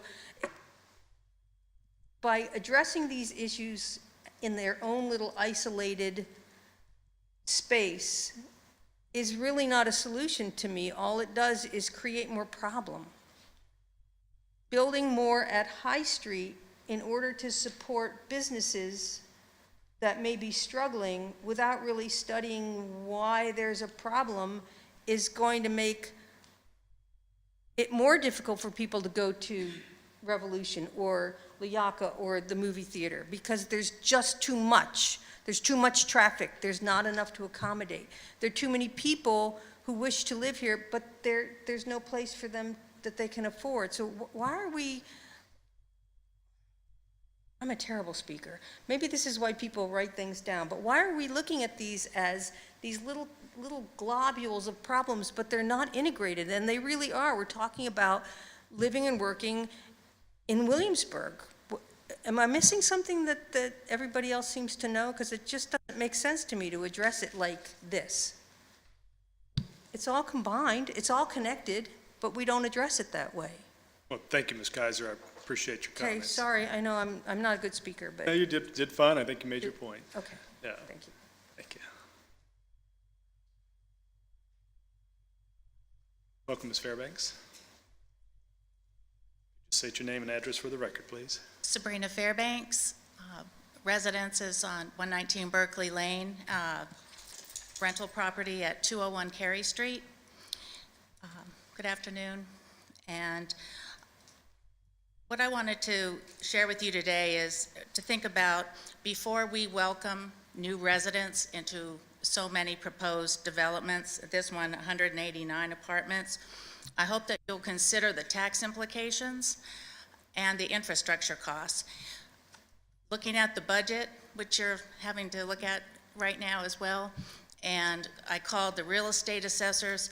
I really was shocked to find out there's only about 4,300 taxpayers out of 16,000 plus residents in the city. And for instance, you know, you see the 1.5 million or whatever, however much money this proposal, this project would generate. But there is a similar James City County apartment complex with fewer apartments, 126. And the infrastructure cost for that one is going to be almost 500,000, $500,000 per year. And you know, this is 189, and that's only 126 apartments. So if you think about, we've only got 4,000 plus people paying for infrastructure costs and taxes. That's significant to me as a taxpayer. With regard to infrastructure, traffic, parking, we all know it's a problem. We've got narrow roads and really not much room to widen those. I understand that the parking is an issue in this development, High Street development, but I would also add that these residents aren't just going to stay parked in their High Street apartments. They're going to be driving downtown, near campus, other shops, where we already are having a parking problem. So they're going to exacerbate the parking problem we already have in the city. And last, in terms of just the costs and our environment, no one has really spoken to water today. And so I wanted to just share with you, not a guesstimate of how much water all these people may use. I'd like to give you some specifics. So I own an apartment complex where it's single occupancy, just like many single people. They go on vacation once in a while. There's showers, 2 sinks, a dishwasher, and a washing machine.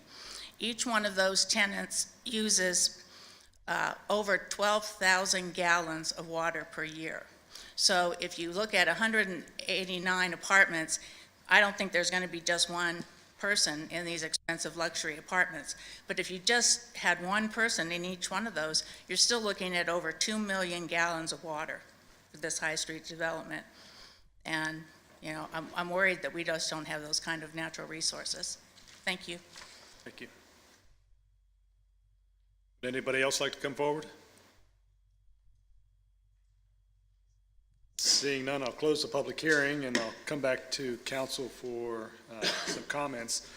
Ms. Griffin, if I may, when you talked about the parking, I think, and let me first thank you for indulging us when we sent this back to your staff and planning commission to look at the changes that may or may not have been proposed at that time, but now certainly the developers come back and made some alterations to their plan, and I think that generated some new thoughts from you about parking. And I guess I wondered if you could help me understand better. Is there a net gain of 3 spaces, or in that development they're going to build more spaces than are required for them to build by a net of 3 positive?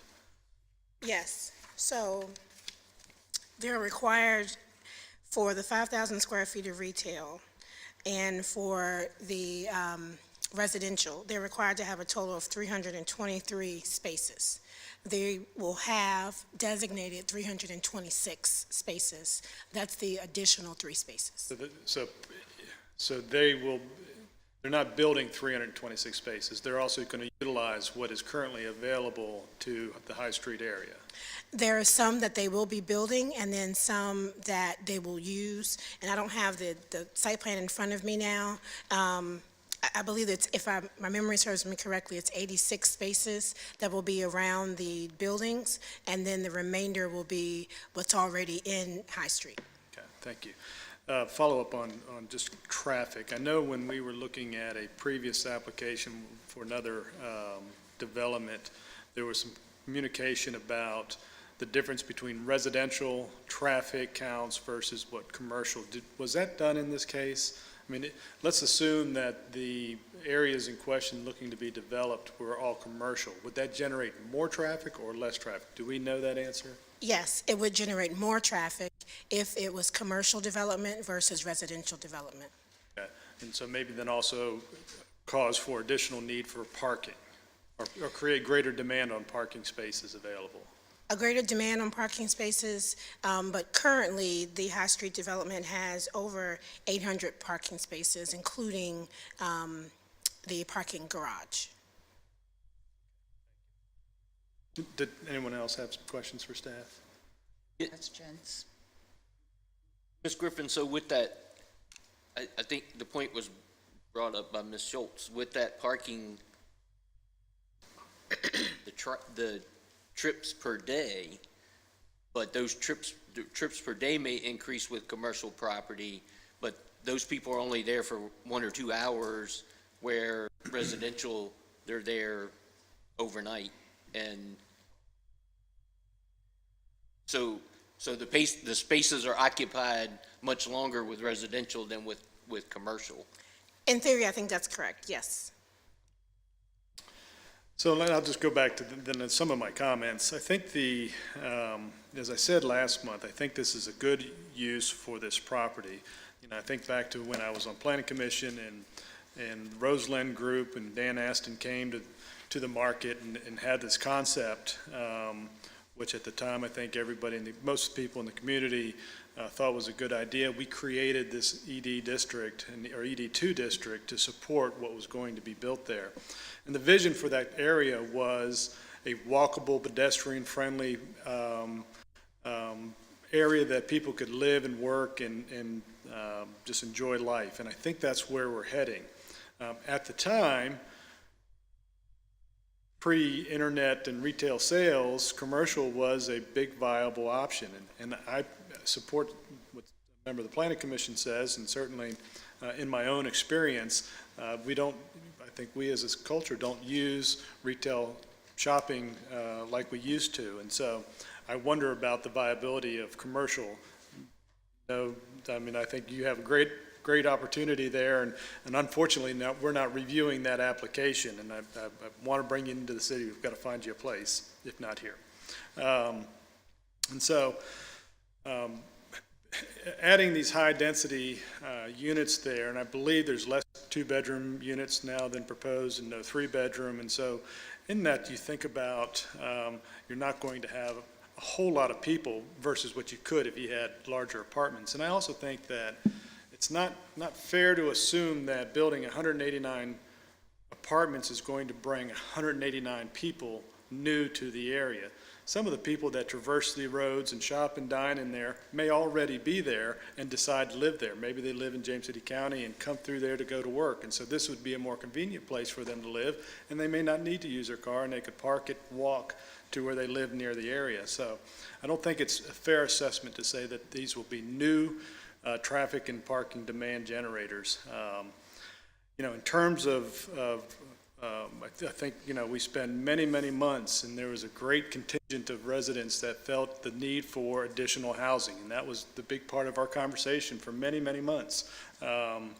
And we all, at the time, thought that we had a deficit of about 1,247 units in Williamsburg, and so adding housing was a critical part of what the Workforce Housing Task Force had recommended to the community and this body, and certainly something we all supported. And so I think leaning towards adding this housing supports what this community has been asking for so many years. I, like many of you, know lots of restaurateurs and hoteliers and retailers who are starving for employees, and so to be able to add housing is a critical component of supporting our businesses.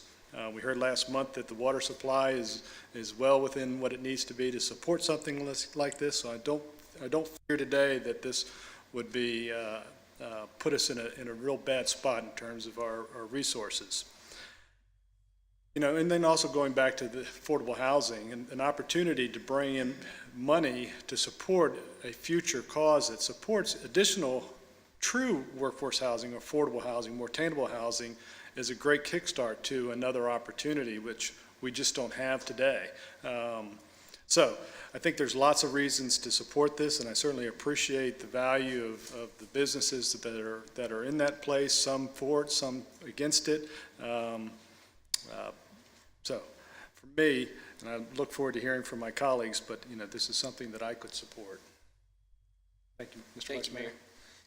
Thank you, Ms. Griffin and staff and Planning Commission for all the work of us sending it back to Planning Commission and to the developer for showing an interest in Williamsburg. You know, the mayor's made some points about commercial property, and you've heard me say when this was before us previously, I have concerns about allowing this to convert from commercial property to residential. I think we would once it converts to residential, we would never see in our lifetime that it comes back to commercial property. So I do think that that causes concern for me. And we do have already people who are interested in that property as commercial property. And I know we have a hardworking EDA office, and I don't want to limit opportunities where they can recruit businesses to Williamsburg because we have no available property, because we've all allowed it to convert to residential. With that, with the housing concern, I've mentioned this in previous meetings as well. This council has already approved over 450 units of housing, not all affordable housing, but over 450 units. We haven't seen the impact of all of those units on the city at this point because they're not all completed. But just in my neighborhood alone, 96 townhomes, 58 condos in one project, 85 townhouses in another project. The governor's apartments, we just talked to Ms. Griffin today. Baymont has got their site plan in for the hotel conversion to additional apartments. So we've already approved over 450 units. And I would really like to see what impact those units are going to have on the housing market, what's available in Williamsburg, and also what impact is going to have on the city and the services that are provided and the services that our citizens expect. As far as the parking, I'm not a traffic engineer. I use Pat Dent's methodology. And that's 2 weeks ago. I went to High Street. My wife and I were going to Plaza for lunch, and typically I park behind the bank because I'm finicky about my vehicles and don't like getting door dings. But on this particular occasion, I was forced to park behind the bank because the only other available parking was either the parking deck or behind the bank. That's okay with me, but that's not acceptable to some people. And I know we have businesses in there whose clients are not going to walk from the parking deck to their business. So I do think that parking is a concern, and I think you can look at numbers a different way when you're looking at commercial and residential to make it work for whatever support you're looking for your project. Again, no methodology to my analysis except that I travel to the facilities and see what's available at different times. And I do think that parking is going to be a concern. Affordable housing, we all know what the Affordable Housing Work Group, their report that they submitted, a very generous offer, cash proffer from the developer for affordable housing. But I've said this before, I would like to see us have a plan as a council, what we're going to do with this money. There's been various things suggested from people in the community, from various developers, but I've also read in my research that some of the best way to address affordable housing is built product. If we don't have any land left, we're certainly not going to have built product for affordable housing. So For those reasons, at this time, I'm not inclined to support this proposal, but I too would like to hear what the rest of my colleagues have to Vice say. Mayor. Chair? Well, yes, I join in thanking the developer and the staff for, going back to planning. When we heard this last time, and there were a lot of different density numbers that were going around, and they were very different from each other. So I appreciate the care and time that it took to kind of land and to really know exactly what it is we're considering right now. So that's a good thing. And I think it was the right thing to do to get clarity on the parking as well. I think that there are a lot of good, positive ideas here, and I commend Mr. Zhang for his thorough presentation. And, I understand that this property, these particular parcels have been vacant for a long time, and that, there are concerns or, discussion about what's viable in terms of commercial use. Now we have a post-COVID or whatever sort of semi-post-COVID world, I suppose. And I get that. So maybe there is a time to sort of stop and say, wait, what we originally thought and what was originally sort of part of the plan for this area, should it change? And I understand arguments of like having to be nimble and be flexible and ability to sort of roll with change. And I appreciate that. I just don't, for me, I'm not ready to roll quite this fast, this furious right now. I look at the comprehensive plan and, and there are some aspects of it, that's true, that it's not incompatible with the comprehensive plan with regard to the 40 versus 43% difference in density, in residential. But I also respect the fact that the comprehensive plan did set out a vision for this area. And I'm not opposed to the idea of incorporating more residential in this area if after reflection and study and thought, we think that maybe, and for the next comprehensive plan, that may be the right thing to do. Maybe we do need to make some adjustments here. But for me, right now, given, there's others have said it, I am not inclined to support this at this time, simply because of many of the things that the Vice Mayor talked about, but also I think that to go, it may only be 3% from 40 to 43%, but I think that really when you're there, it transforms High Street in a fundamental way. And I am not ready to take that step without a more thorough analysis and a review of the comprehensive plan to say what level of residential versus commercial, if we don't think it's what it should be in the current comprehensive plan, what might that look like for the future? So for those reasons, I'm not inclined to support it this time. Ramsey? Thank you, and I have a few comments as well. I think I was the one that suggested returning this project back to the Planning Commission to see if the changes offered by the applicant were more supportive by the Planning Commission. And there were obviously some changes and some thoughts from them. I appreciate the offer to help create affordable housing fund. It is something we still desperately need. And I don't have a problem with the developer or the development as it is. But I do, and I agree with the commissioner who talked about commerciality evolving, especially after COVID.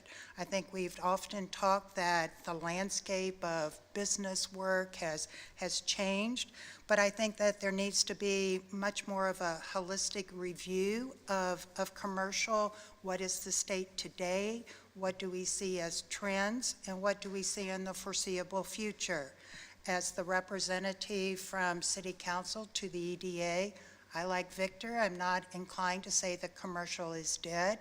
I think that, as was pointed out, we have a staff that is working hard to recruit, retain businesses, and again, to see what the changes are coming up.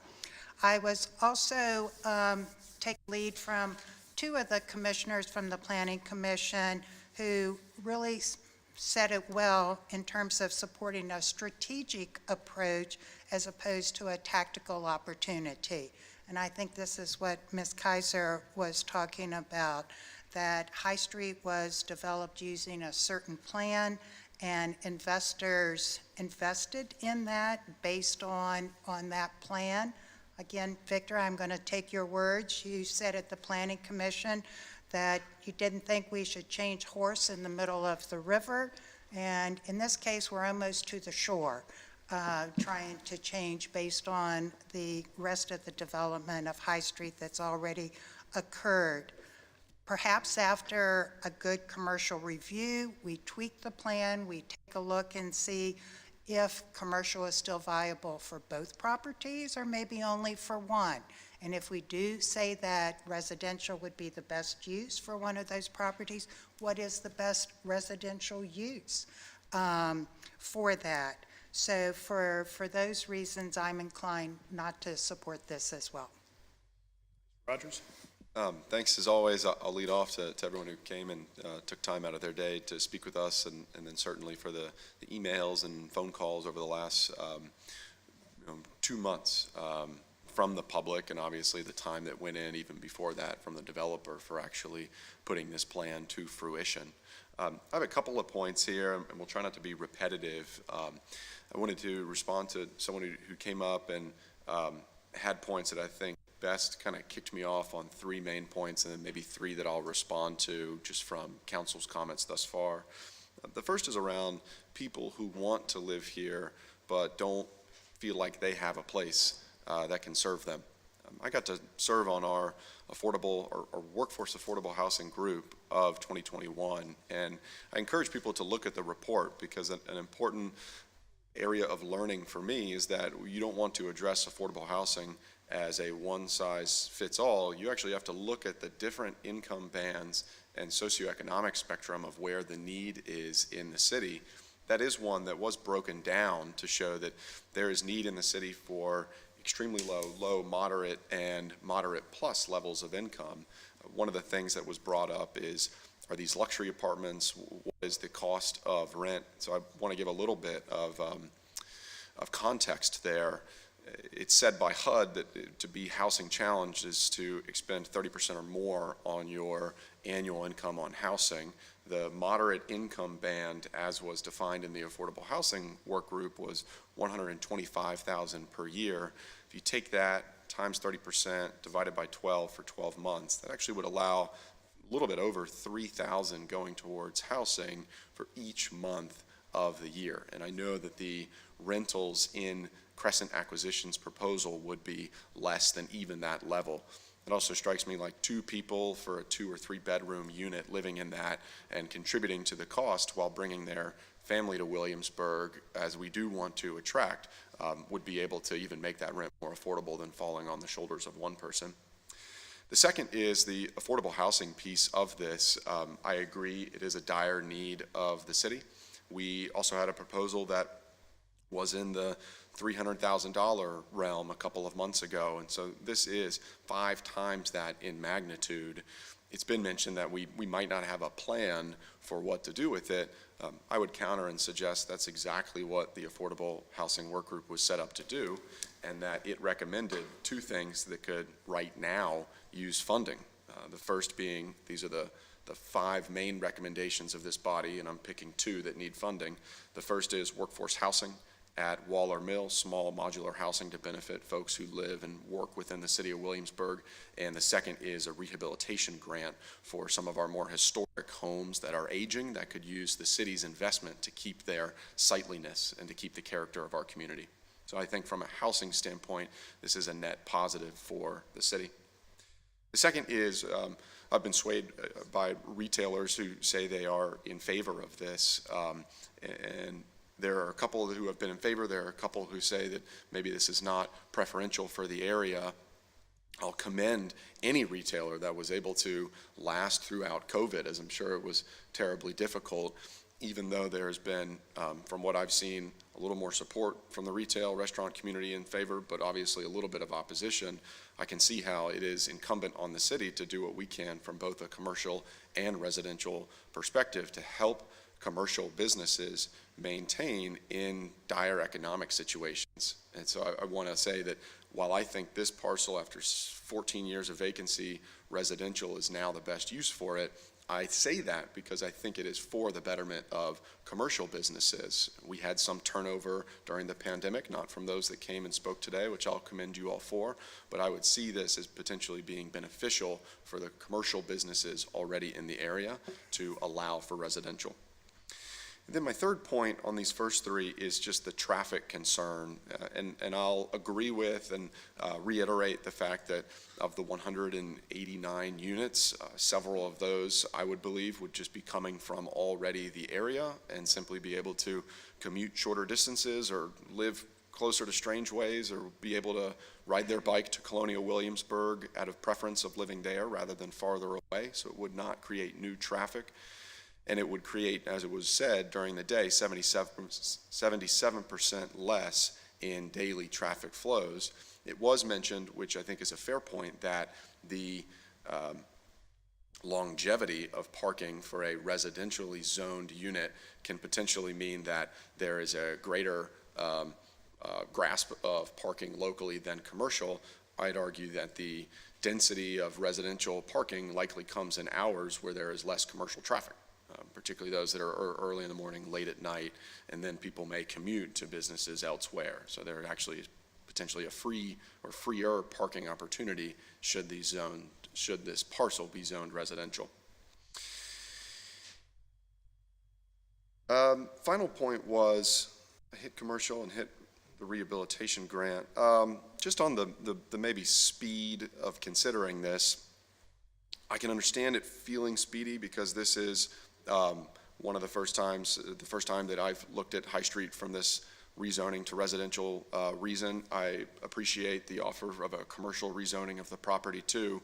I don't though feel like the change of 3% and after 14 years of vacancy, the allowance of something new is at all a fast and furious or speedy approach to this rezoning. I think there has been an opportunity for proposals now for a decade and a half, and this is our recommending and grappling with the fact that after such vacancy, probably the residential units for the betterment of existing commercial businesses and folks who want to live and work in Williamsburg, that a residential parcel is the best use for this land. So on those points, I am in favor of the property for those reasons. Well, I certainly appreciate all of the dialogue from council. While we may not agree, I think we've had a good discussion. So is somebody prepared to make a motion? So, based on the staff recommendation, I move that City Council deny PCR 23-003, PCR 23-003A, and PCR 23-004. Is there a second? Second. Okay. Mr. Rogers? Aye. Ms. Ramsey? Aye. Mayor Pons? Aye. Vice Mayor Dent? Aye. Ms. Kernshire? Aye. Thank you. Takes us now to reports, and first is the monthly financial statement. Ms. Dameron?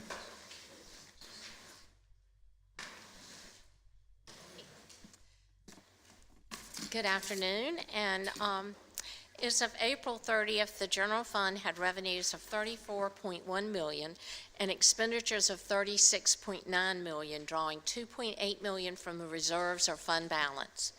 This is normal for this point in time, as we typically don't add to the reserves until June after we've received the second half real estate tax collection.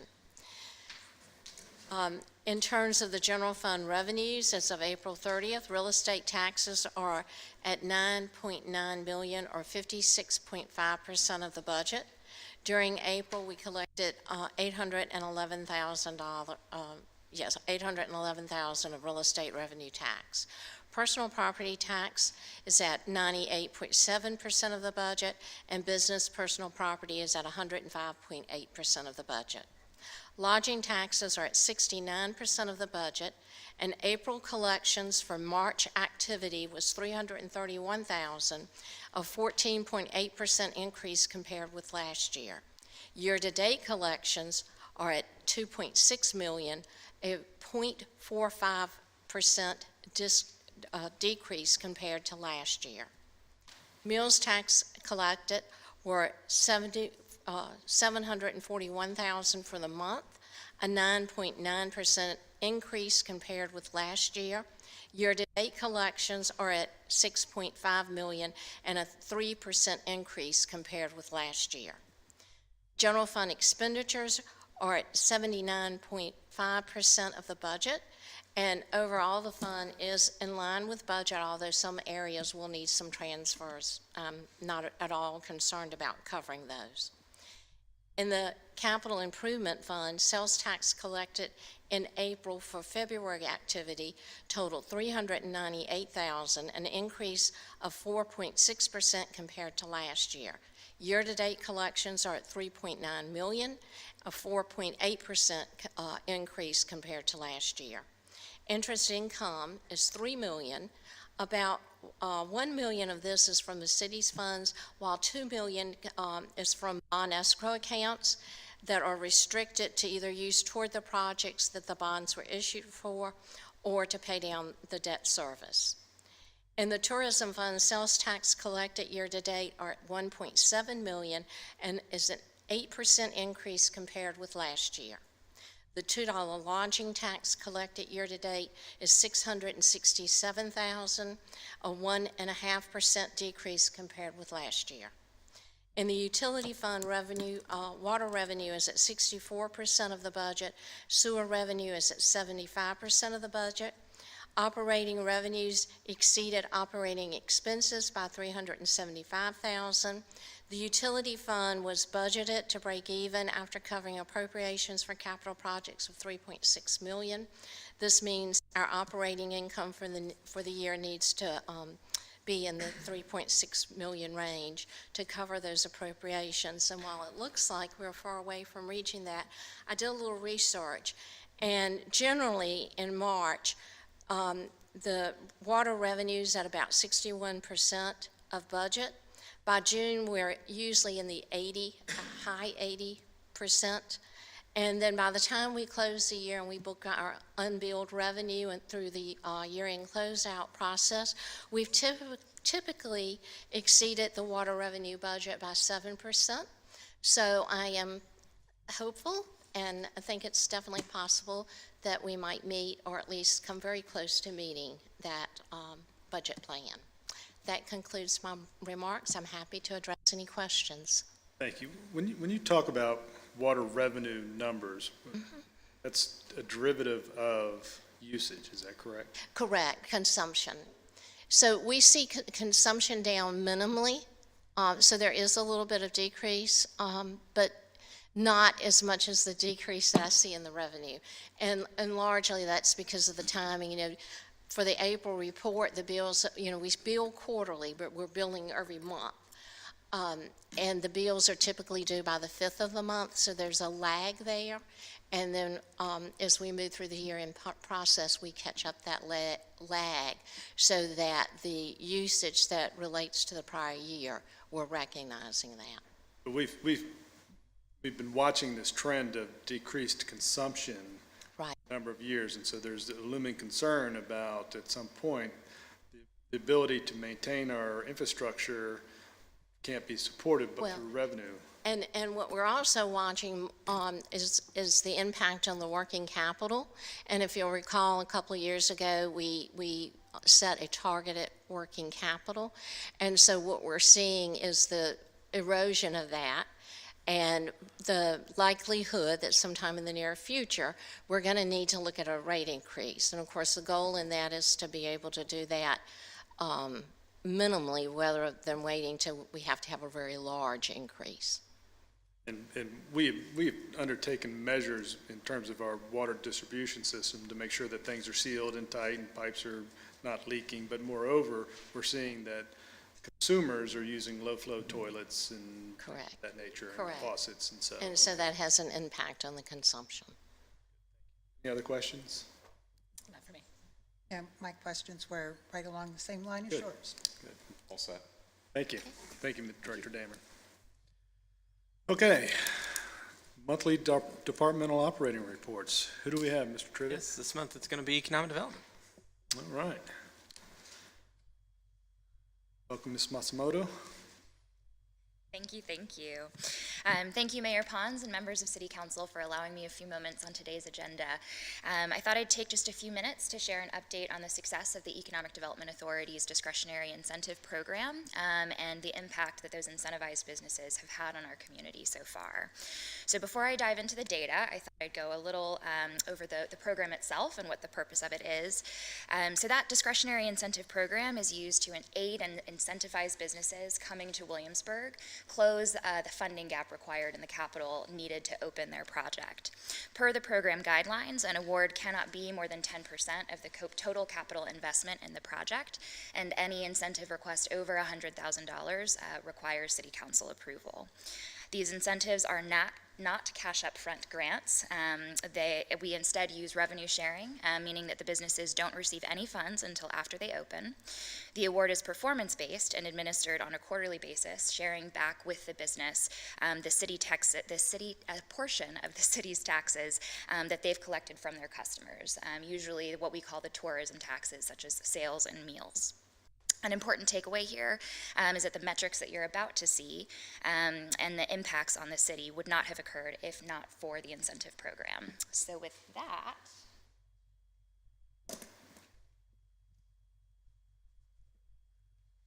here we go. So this program has been operating since 2017. Over the course of time, we have approved 13 incentive packages, which created a total of 317 new full-time jobs in the city, and a total of $27 million in total capital investment. Of those 13, 6 have graduated, 2 have been incentivized but not yet open, and 5 of those incentives are in progress.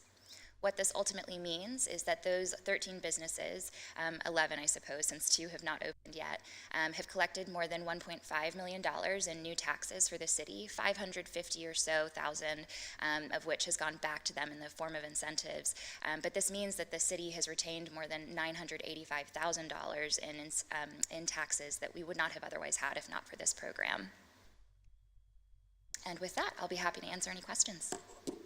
Well, so I don't have any questions, but I just want to say that I think it's a great program to be able to offer our residents to try to generate new businesses in the Williamsburg area, and certainly appreciate all that you do to coordinate and work with prospective businesses so that we can help them find a home here in Williamsburg. So thank you for that. And obviously, it's a great return on investment, and truly, it's not money that came out of our pocket. It comes from the new revenue that they generate through them moving their business to Williamsburg. So I appreciate that. Thank you.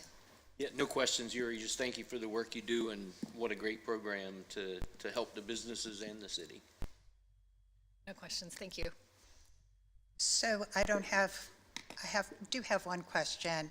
I think of the 6 that have graduated, haven't some of them graduated early in terms of their time frame? Yes, ma'am, all of them have. So all of them have outperformed the metrics that they set for themselves at the beginning of the timeline.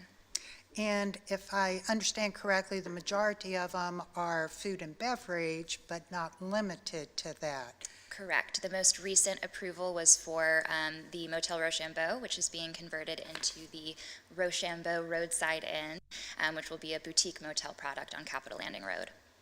And we discussed yesterday, be on the lookout, that we're going to have a huge party when we reach $1 million. Yes, we will. To celebrate this. So thank you very much. Absolutely. No additional questions. Thank you, Yuri. Thank you. Thank you. That party will not cost $1 million. No. Thank you, ma'am.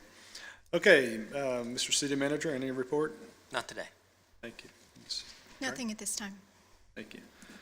Okay, takes us to open forum, which again is an opportunity for anybody to come forward. I have several speakers cards, but I see some folks have left. Ruth Kaiser, I think she's gone. Mr. Wilson, welcome, sir. Afternoon, Robert Wilson, 22 The Palisades. Ladies and gentlemen, members of the City Council, at the March 14th City Council meeting, the City Council made what I and others considered to be disparaging comments towards critics of the Landmark Village transaction, which were later published in the newspaper. So subsequently, I did the FOIA request to research what happened, and on April 29th, I submitted a letter to the City Council detailing my findings and my opposition to the proposed sale and development. I asked that that letter be made an attachment to the minutes in the public record of this meeting, or I can just read it into it. At the June 9, 2022 meeting, the City Council approved the purchase agreement for the sale of city property at 180 Strawberry Plains Road to Kale Development. There was no public comment at the meeting. However, once it was disclosed that the sale was for the development of a 162-unit townhouse development, community opposition erupted. The lack of public disclosure is preceded by a year of secrecy, lack of transparency, undisclosed dealings, and at least the appearance, if not in fact, of conflict of interest and breach of city ethics.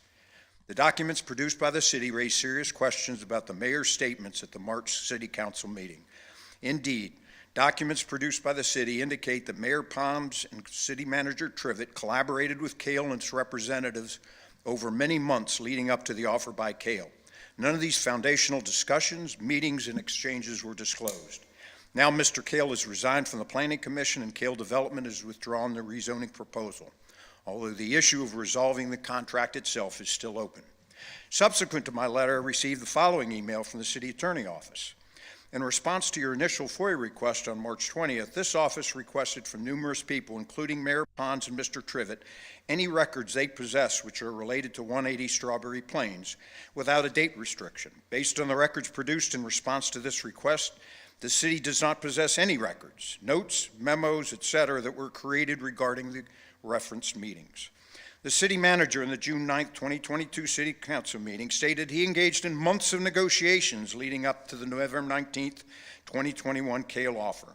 The email records produced by the city documented numerous meetings, phone calls, communications, and exchanges of information between the city manager, the mayor, and the Kales regarding the proposed sale and development of the Strawberry Plains property.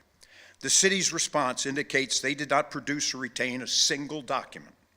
Quite frankly, in my opinion, this is simply not credible. The failure to produce documents underlying this transaction frustrates judicial review and transparency. A reasonable person could infer that they were deliberately not provided to the city attorney or they were destroyed. Further, over a month prior to Kale submitting his offer to the city, there was an email exchange between Hatcher Kale and Doug Pons at Mr. Pons' personal email address as follows. Doug, do me a favor and view Hopke's video, the buildings and site plan. It is the most intricate and sophisticated site plan that I've been a part of. Hopefully it is financially rewarding as it looks on paper. Let me know what you think. Doug Pons replied the next day, will do. Yet when I requested a copy of the reference video, I received the following response from the city attorney office. As to the video, there is no link to the video or video file embedded in the referenced email. Furthermore, Mayor Pons indicated he did not access the reference video and he does not have a copy of the video. I don't know what to say. Transparency is the bedrock of local accountability and provides for an engaged and informed public and better decision-making. This did not happen here. You would think all kinds of red flags would have gone up in the city's attorney's office and they would have further investigated. It appears to me that the city council and city attorney are conflicted between loyalty to city officials and their duty to the city and its residents. Until these events are publicly discussed and pursued by this city council, statements of transparency and ethics in government will ring hollow. Thank you for your attention. Next speaker's card I have is Deborah Lazentke. I'm sorry.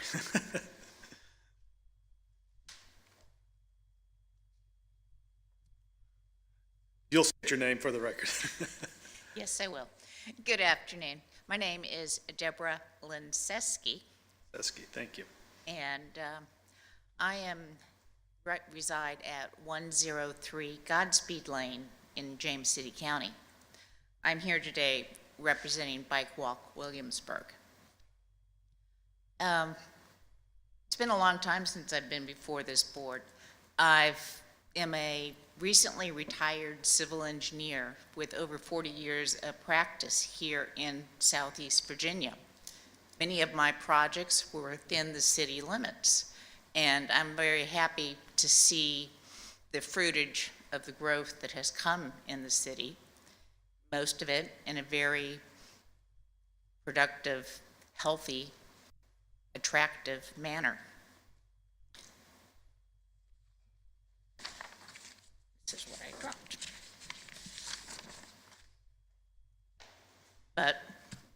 Now that I'm retired, I'm very happy that I have become a member of the board of Bike Walk Williamsburg and can concentrate more on my passion of increasing the bikeability and walkability of our communities. I'm here today to tell you more about Bike Walk Williamsburg and some of our plans to work with the city to that end. Bike Walk Williamsburg is a nonprofit that's been in existence for over 10 years here, with many of our members working in this venue for much longer than that. Our focus is increasing and improving the safety and accessibility of non-motorized transportation, active transportation, namely walking and bicycling. Perhaps you've seen our mechanics at events like Pedal the Parkway, or you've visited our most visible project, the Bicycle Co-op of Williamsburg. I'd like to give you some details today on some of our other projects and ideas we have for tapping into other resources to further improve the bikeability and walkability in the city. Our most important projects are those that educate. We work closely with the League of American Bicyclists and several of their local trainers in teaching safer bicycling. One of these projects is the After School Bicycling Club in conjunction with the Williamsburg-James City County Schools. Before the pandemic, it was active in several schools. This spring, we did manage to reactivate a group at Norge Elementary, and we are looking for faculty sponsors so we can begin teaching in more schools in our area. We are also very happy to announce that in the end of June, we will be working with the planning department of the city to offer a smart cycling course. Have a brochure if anybody's interested. We will be using the Stryker Center facilities here, and we'd like to thank the city for making those available to us.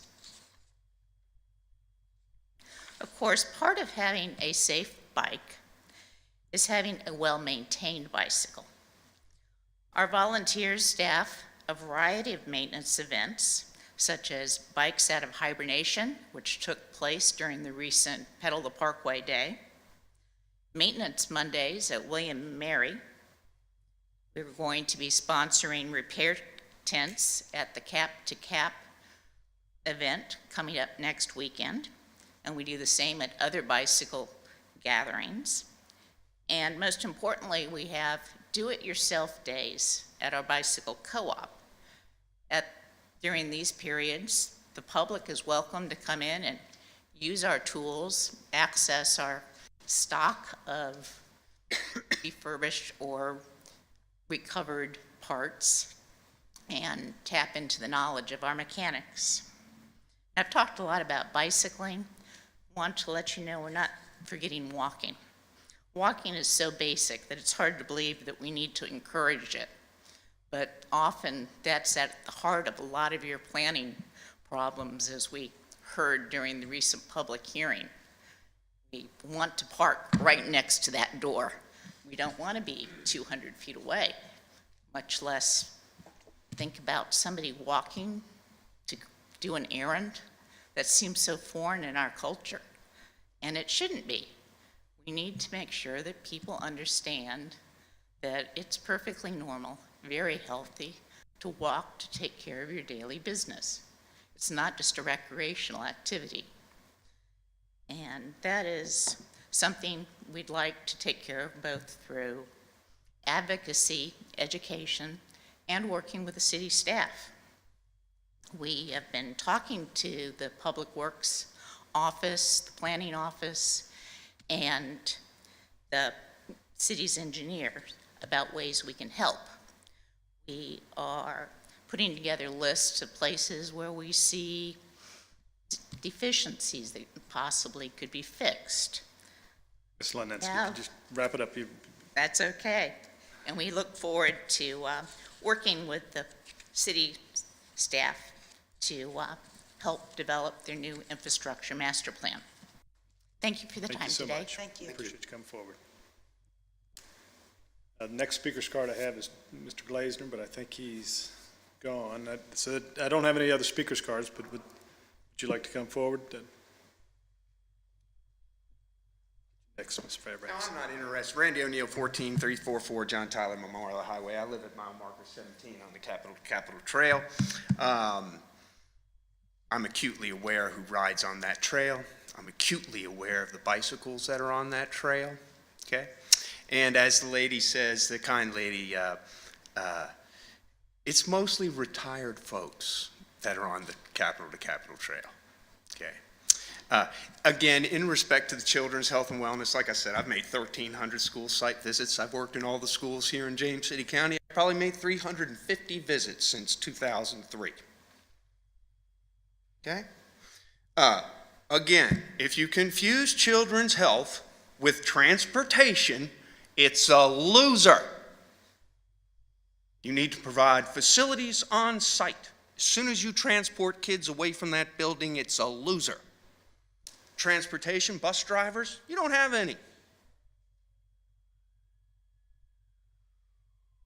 When I think about health and PE, less than 1% of health and PE is cycling. Less than 1%.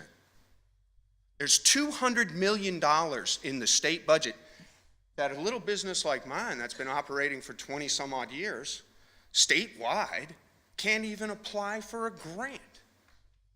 Okay? $200 million, I can't even apply for a grant that these guys have access to. And I can embarrass them with their numbers. Let's just talk about SHIP in James City County, okay? Their numbers don't add up like mine. Once again, when it's a public initiative, once the funding dries up, the initiative goes away. It's just like this big building you're going to build over here in CW.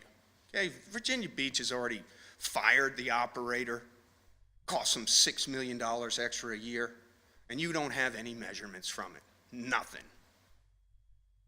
Okay? Now, I'm all about children's health and wellness. First and foremost. So quit confusing that with everything. Everybody up here got up and said, oh, it's about the kids. We're going to have a real estate program. Oh, really? You know, show us. What have you done? I've been doing this too long. I've been listening to talk for too long.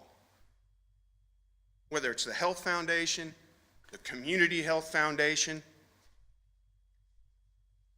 I've worked too hard to improve the health of these children, and I've had no support from Williamsburg, no support from James City County.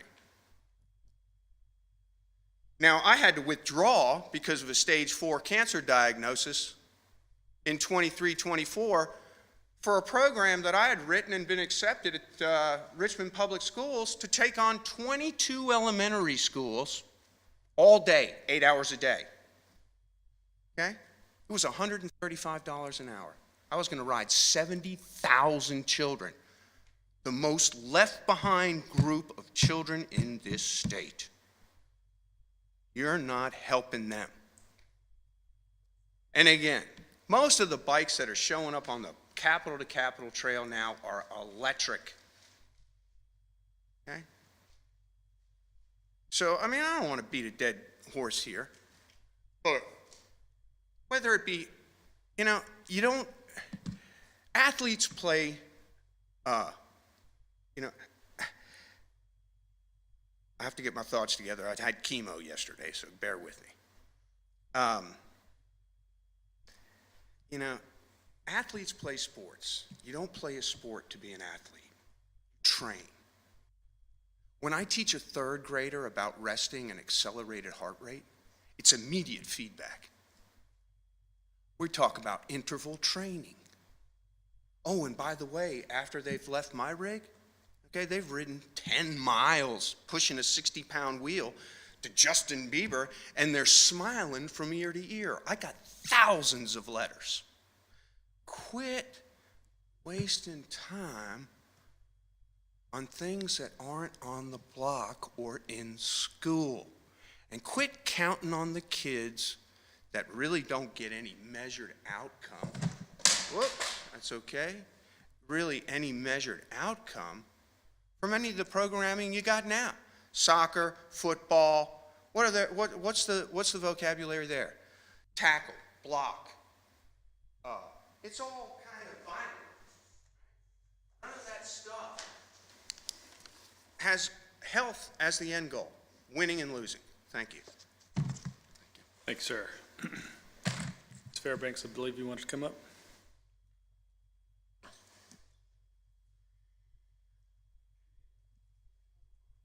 Sabrina Fairbanks, 119 Berkeley Lane. I wanted to, well, good afternoon again, good evening, whatever it is at this point. I wanted to talk to you about the Strawberry Plains Road land that is now, I guess, going to be back in the city's hands. And just as a brief history, 1988, a group of people owned that land, including my husband. They planned to build residential homes there, kind of similar to the James City County neighborhood like Barron's Woods. And the college, in an effort to preserve the College Woods and Lake Matoka, they tried to do a land swap. And so this group of sellers were going to swap some land with William and Mary across Monticello Avenue and build the homes over there. But something was going on in Blacksburg and with the land swap with Virginia Tech, and apparently the legislature said no. So City Council then got wind of this, that this land was going to possibly be developed, and they purchased the land from this group of individuals, and you know a lot about that sale. But at that point, it's my understanding that the city did a land swap with William and Mary so that we got some land and could expand Cedar Grove Cemetery.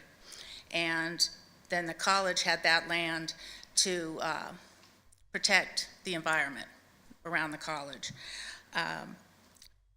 My friend on city council, who was on council in 1988, said he wasn't sure why those almost 14 acres weren't included in the land swap. He couldn't remember.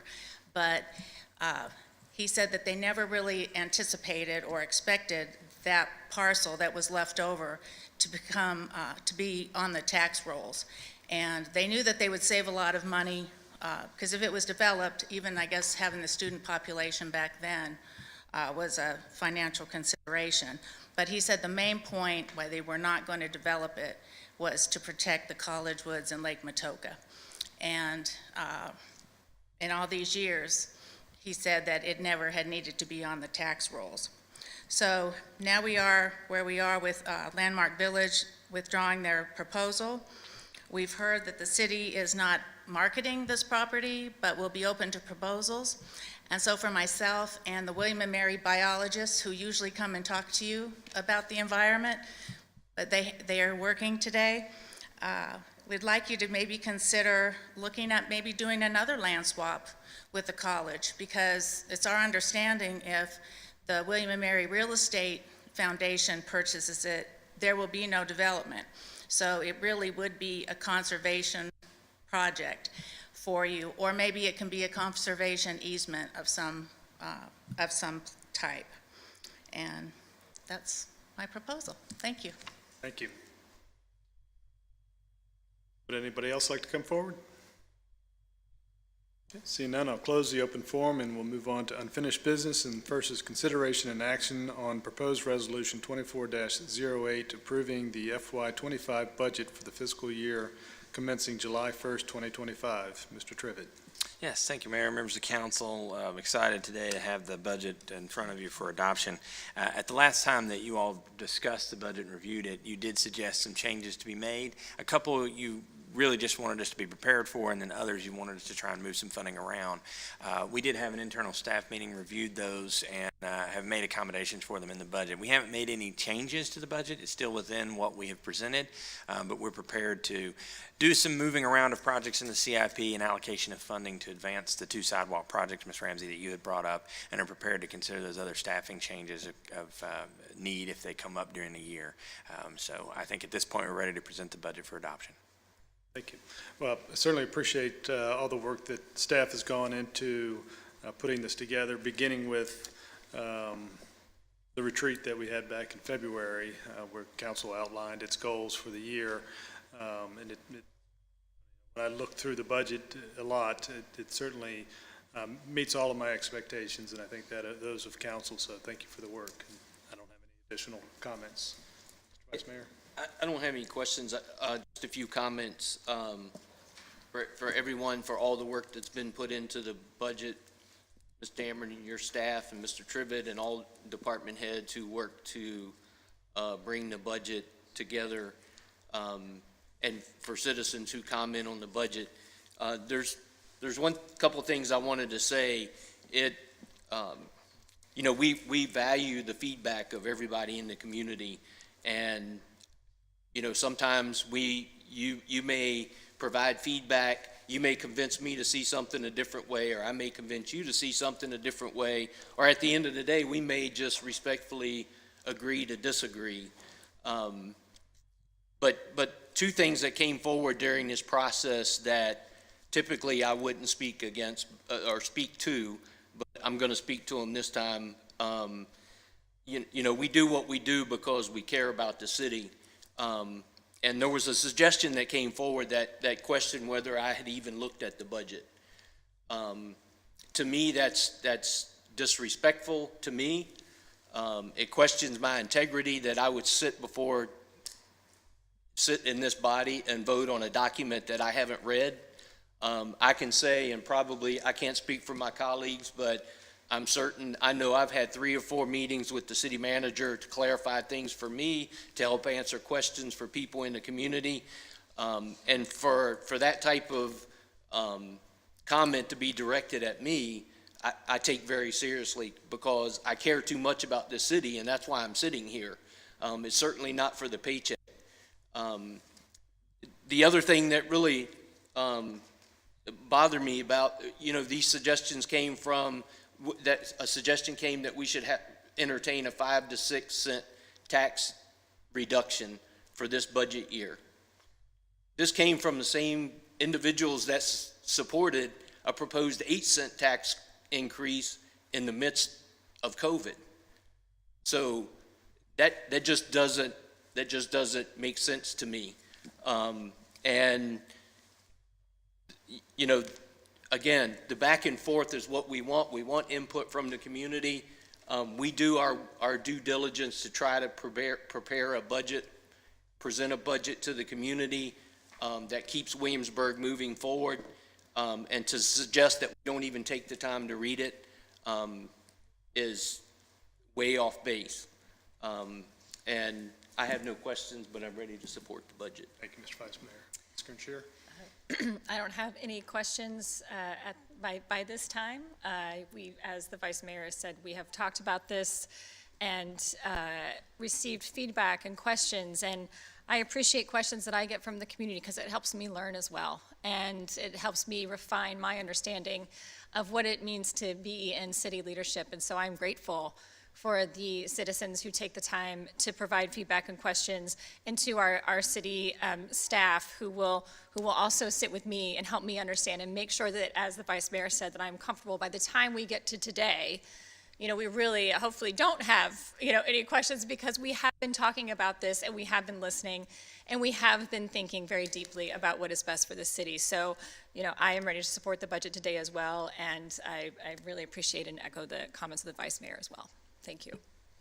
Ramsey? And I don't have any questions myself. I just want people to realize that this is a very complex document, just trying to juggle the needs of the community, whether it be for residents, staff needs, requirements by federal mandate that we have to meet, the unknowing still at this point what the General Assembly's budget is going to be, and how that will impact our teachers, some whose health insurance increases won't even cover the projected pay increase.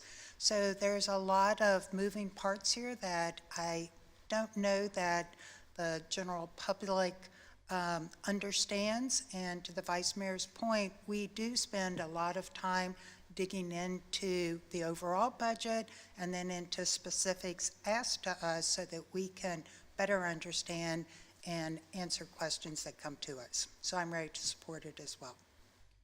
I'll echo the same.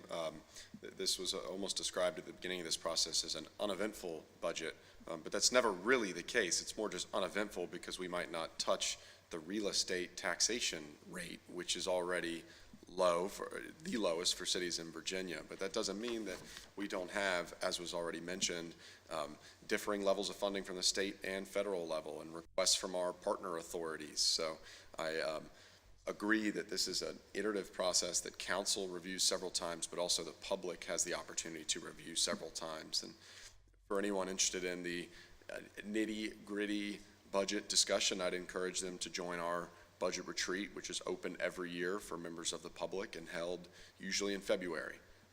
Maybe to be exemplary of how much we love the budget, it's 2 years running on February 14th. It's on Valentine's Day. But I'm also at a place now in May, having reviewed the budget extensively, as I know council and staff have as well, to support it. Well, thank you, and I appreciate all the comments. You know, this has, as it has been for me for, 12 years now, a deliberative process, and I certainly enjoyed working with, all of my colleagues on council, because I know that there's a great deal of compassion and care that goes into thought, making this plan. So, thank you for that. Is there a motion to approve? Yes, I move that City Council adopt Resolution 24-08, budget adoption for fiscal year 2025. Second? Ms. Ramsey? Mr. Rogers? Sorry. Ms. McKay? Aye. Ms. Ramsey? Aye. Mayor Pons? Aye. Vice Mayor Dent? Aye. Ms. Kerntier? Aye. Okay. All right, takes us now to presentation and discussion of the annual comprehensive financial report, year ending June 30th, 2023. Dameron.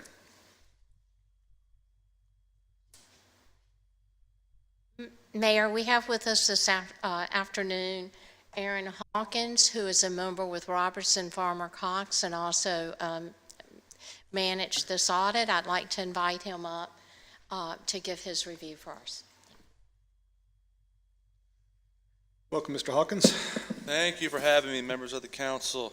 I'm going to go over the FY23 financial report and conclusion of the audit results, which I know everyone's been looking forward to. So I'm hoping I handed out one of these to everyone at the desk. My style is kind of just to go over a few key pages that I think are maybe the most relevant for you all, since it's such a large document, and then just talk a little bit about the audit process itself and open it for any questions that you have for me. So, starting off, as usual, on page 1 of this report is our auditor's report, and it contains our opinion on the financial statements that follow this as well. And it's an unmodified opinion, which means that based on the testing that we've done, the financial statements that follow this can be relied upon, and that they're free of any material misstatement. One thing you'll notice on page 1 is there was a change in accounting principle during the year.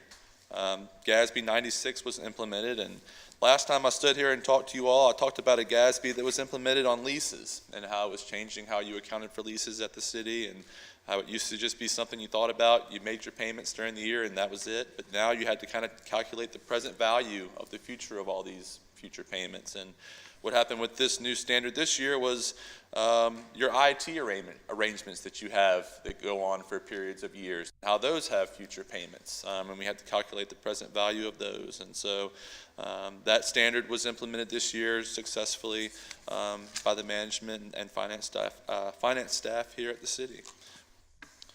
Going to flip ahead to page 24, which is Exhibit 3. I stop here because this is where you have your fund statements. This is where your fund statements begin. The first two statements are kind of are what we call government-wide or entity-wide statements that can be a little more confusing as they take into account things like capital assets and long-term debt. But this is at its core your fund statements. And your general fund had just over $23 million in FY23 to close the year. If we turn the page over to 26, you see that was about a $2.5 million increase on Exhibit 5. You have your 5 different columns, but your first column is general fund. You went from about $20.75 million up to about $23.26 or $27 million in fund balance. I'm going to flip very far ahead now to page 137, and I do that because that's where you see our name, Robinson Farmer Cox Associates, again at the top of this page, and 137 is where we have to issue our report on internal controls testing and compliance testing for the city. If we had findings to report on our controls testing and compliance testing, this is where we would have to report those. We did not have any findings to report this year for the audit. And then on page 139 is, you see our name again, Robinson Farmer Cox Associates at the top. This is our report and opinion that we have to give on the federal compliance testing for the city. Any entity that receives greater than $750,000 of federal assistance is required to have a single audit under uniform guidance, and so the city falls into that category. And so we had to do federal compliance testing. If we had federal findings to report based on that testing, this is where we would report those, but we did not have any findings to report.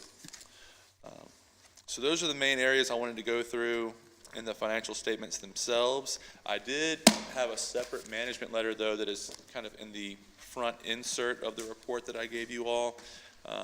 We did issue a management letter this year. This is for our ability to communicate things that we think are control improvements, even though they don't rise to the level of materiality of needing to be a finding or a material weakness. We are able to use a management letter as kind of a separate means to communicate those things. And so the first item on that letter talked about just the delays in getting the year-end financial reporting done. The state has a deadline where they want everything to them by December 15th, and we're well beyond December 15th as I stand here right now. And so we weren't able to get a trial balance until March 1st, and then I think bank reconciliations on March 29th. And I think one thing that was a key thing this year was just turnover in staff in the finance department. I know that was really tough on the department. They lost someone who was there, I think the assistant finance director, before the year even started, and then that replacement, I believe, left right when we were getting ready to do our final field work for the audit back in the fall. And so I know it was really tough in terms of being able to have cohesion of staff, which I think that is something that has been addressed and taken care of going forward by the city's finance department.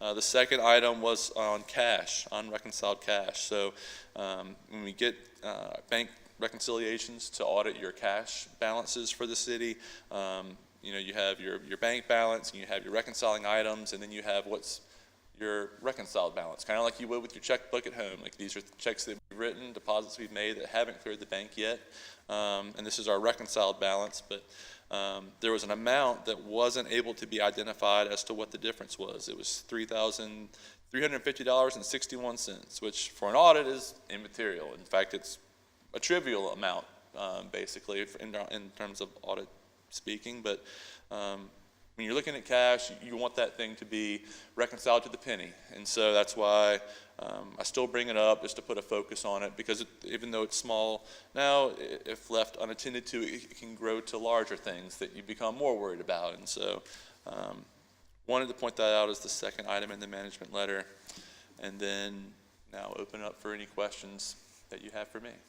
Well, thank you for the report. I'm glad that the audit itself was clean, and I think that demonstrates the work that our finance department does.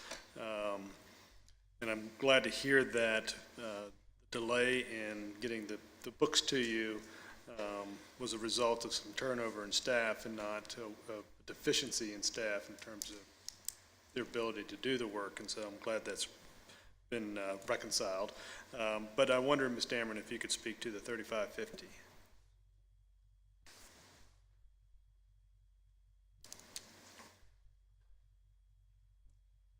So we have identified much of that. However, as we roll that balance forward, we keep going back.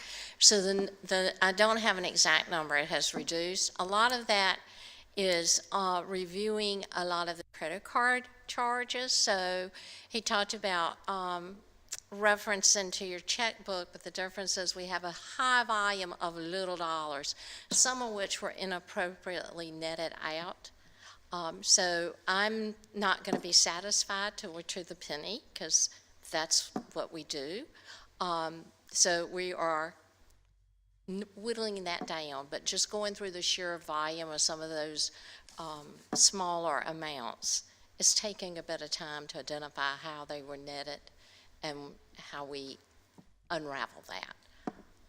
So it's, you're getting it down to hopefully a zero balance, and I know your personality and having something out of balance is. Well, that's one reason we were later getting it to him, because I really wanted to have it Yeah, and I certainly resolved completely. appreciate, even in doing my own business accounting, it gets tough when you start tracking down the little dollars, and particularly if they're charged on credit cards Well, without receipts and so on and so forth. It's, like I said, a lot of small charges when you think about, like parking and that type thing, over a couple of months. So it's a huge volume to work through, but we're getting there. Do you have a goal in mind in terms of a date? Well, we're going to be better prepared for this audit, Okay. and we'll have that resolved by the end completely. Thank you for that. Mr. Vice Mayor? Yeah, I was just going to ask the question about the 3350, so thank you for the explanation. Yes, and obviously the same, and perhaps like we might hear when you're like, okay, we got it Yes. done. All those parking charges, it's. You probably, I won't have to call you, probably hear me, but. Okay, all right, yes, so I think like just keeping track on that. Thank you very Sure. much. Mhm.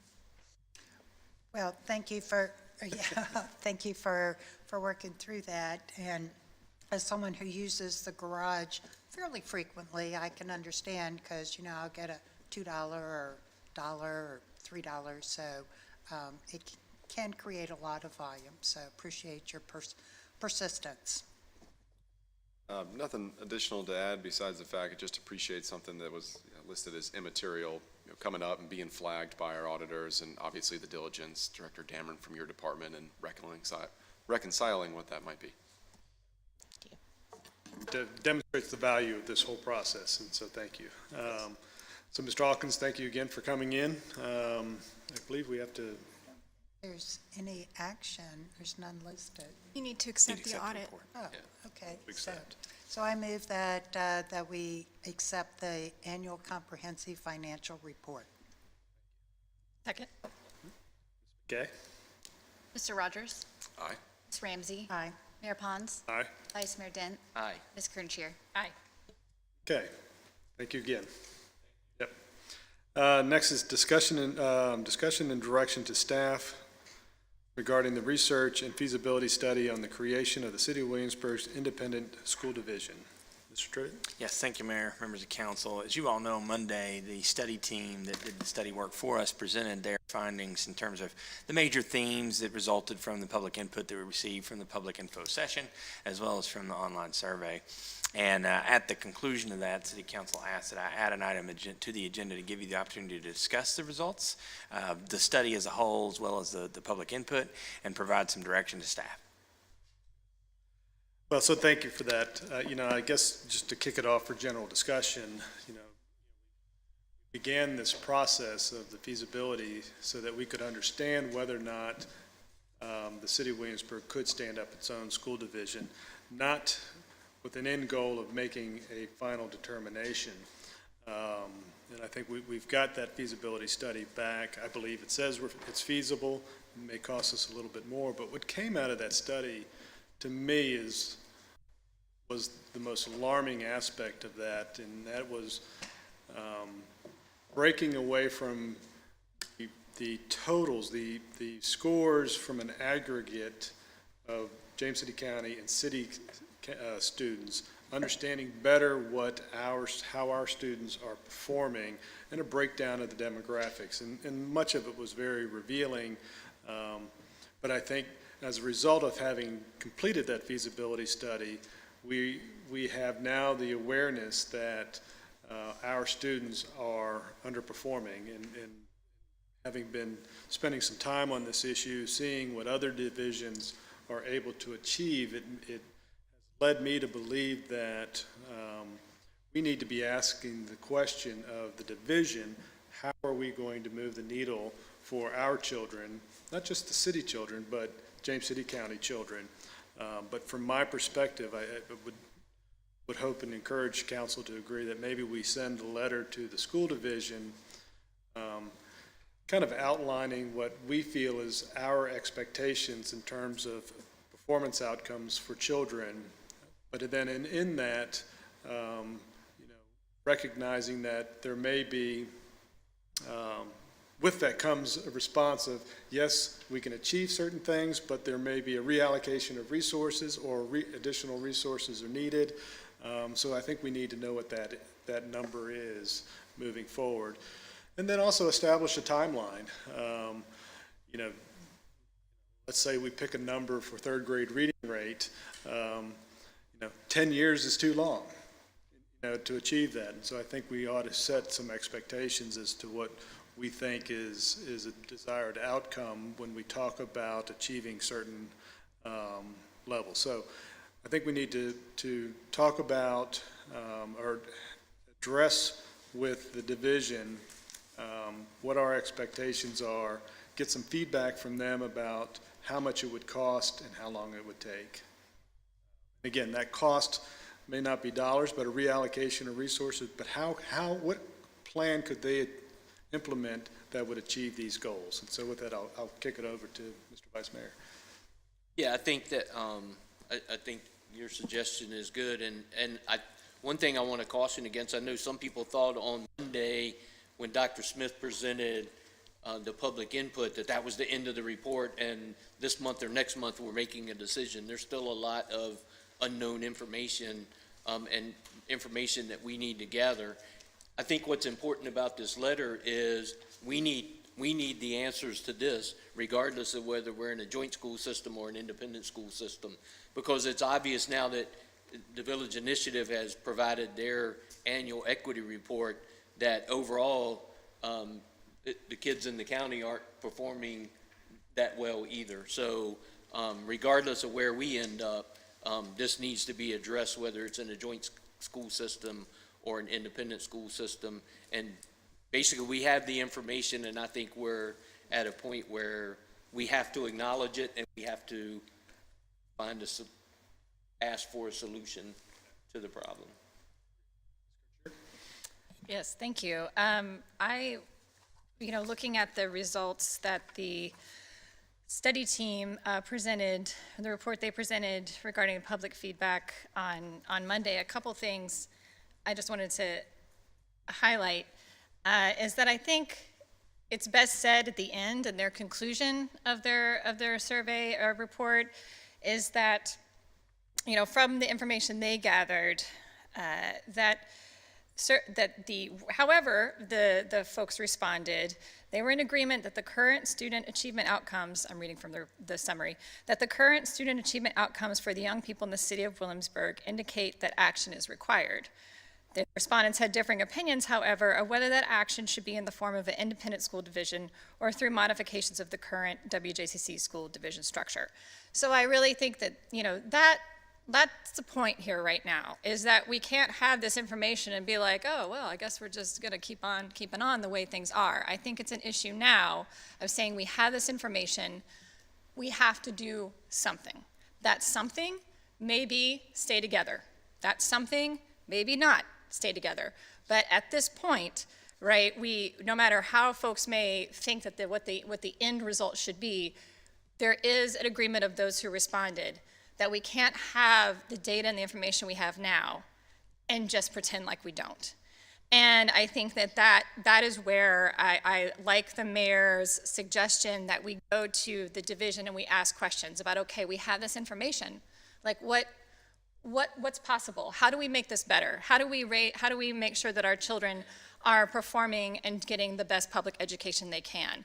Because we have a very strong community here. Our school system should be the best. Our public school system should be performing at a higher level, and we can get there. We can do this. We don't exactly know how, but we can. And I think starting with asking, questions with the division to say, hey, What are your thoughts? How can we get it better? Here are some metrics. Let's put our heads on this because we have a joint school system now, so we need to talk about that. The other thing that struck me from the Monday presentation, and I'll be perfectly honest, I would love to have more feedback. I would love to have more information from the community. I would love there would be more involvement and more engagement from the community with this question. I want to say that, just because that phase of the public engagement in that session that was at James Blair and other things have happened, that doesn't mean that now, like, no more public feedback, that was it, like, you missed your shot, like, we're done. Like, that's not what's happening. So I would encourage those who are, thinking about this issue and who haven't given feedback before, not to feel like you missed your chance.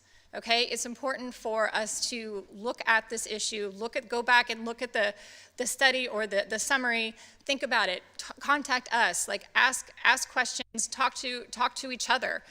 So I just wanted to emphasize too that as we move forward, again, this process is still ongoing, that as we get information from the division, that people feel empowered to continue to engage in this conversation as well, and not just think, oh, that wasn't very many people that responded. Well, yeah, come on, let's respond, So please, that is just something that I wanted to emphasize, that this is an ongoing process, and that includes an ongoing process of public engagement.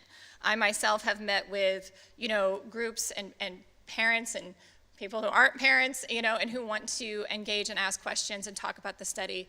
And I think that that's the kind of engagement that we want moving forward as well. So I support this plan of asking questions of the division and getting information from them while also continuing to make sure that our community feels engaged in this question and this conversation. Thank you. There's not too much that I can add to what's already been said, which is great. The only thing I did want to comment on was sort of to Stacy's point about engagement from the public. A few of the emails we received made it sound like the public wasn't fully aware of the complete study, because what was presented on Monday was this program, but the full study, which is online, is over 300 and some pages. So if you think that the study was summarized very quickly at Monday's presentation, that is not the case. We've had a couple presentations from the full study team, and information is available online. I believe it just falls under school feasibility study, and I believe that's also where people can provide their input and feedback. Is that correct? Sure. So that's all I have to say. I agree with your plan. Thank you. Mr. Rogers? And Suggestion? having just looked it up, I'll reiterate it's front page of the website, so quite accessible. I think most of what can be said has been said. The only thing I'd add is I think where we are is actually a pretty natural part of the process. Originally, we let the public know that we were looking into an independent study a study of what an independent school system would look like, because we wanted to grapple with what's the curriculum, what's the cost, and we needed to compare that to what we have today.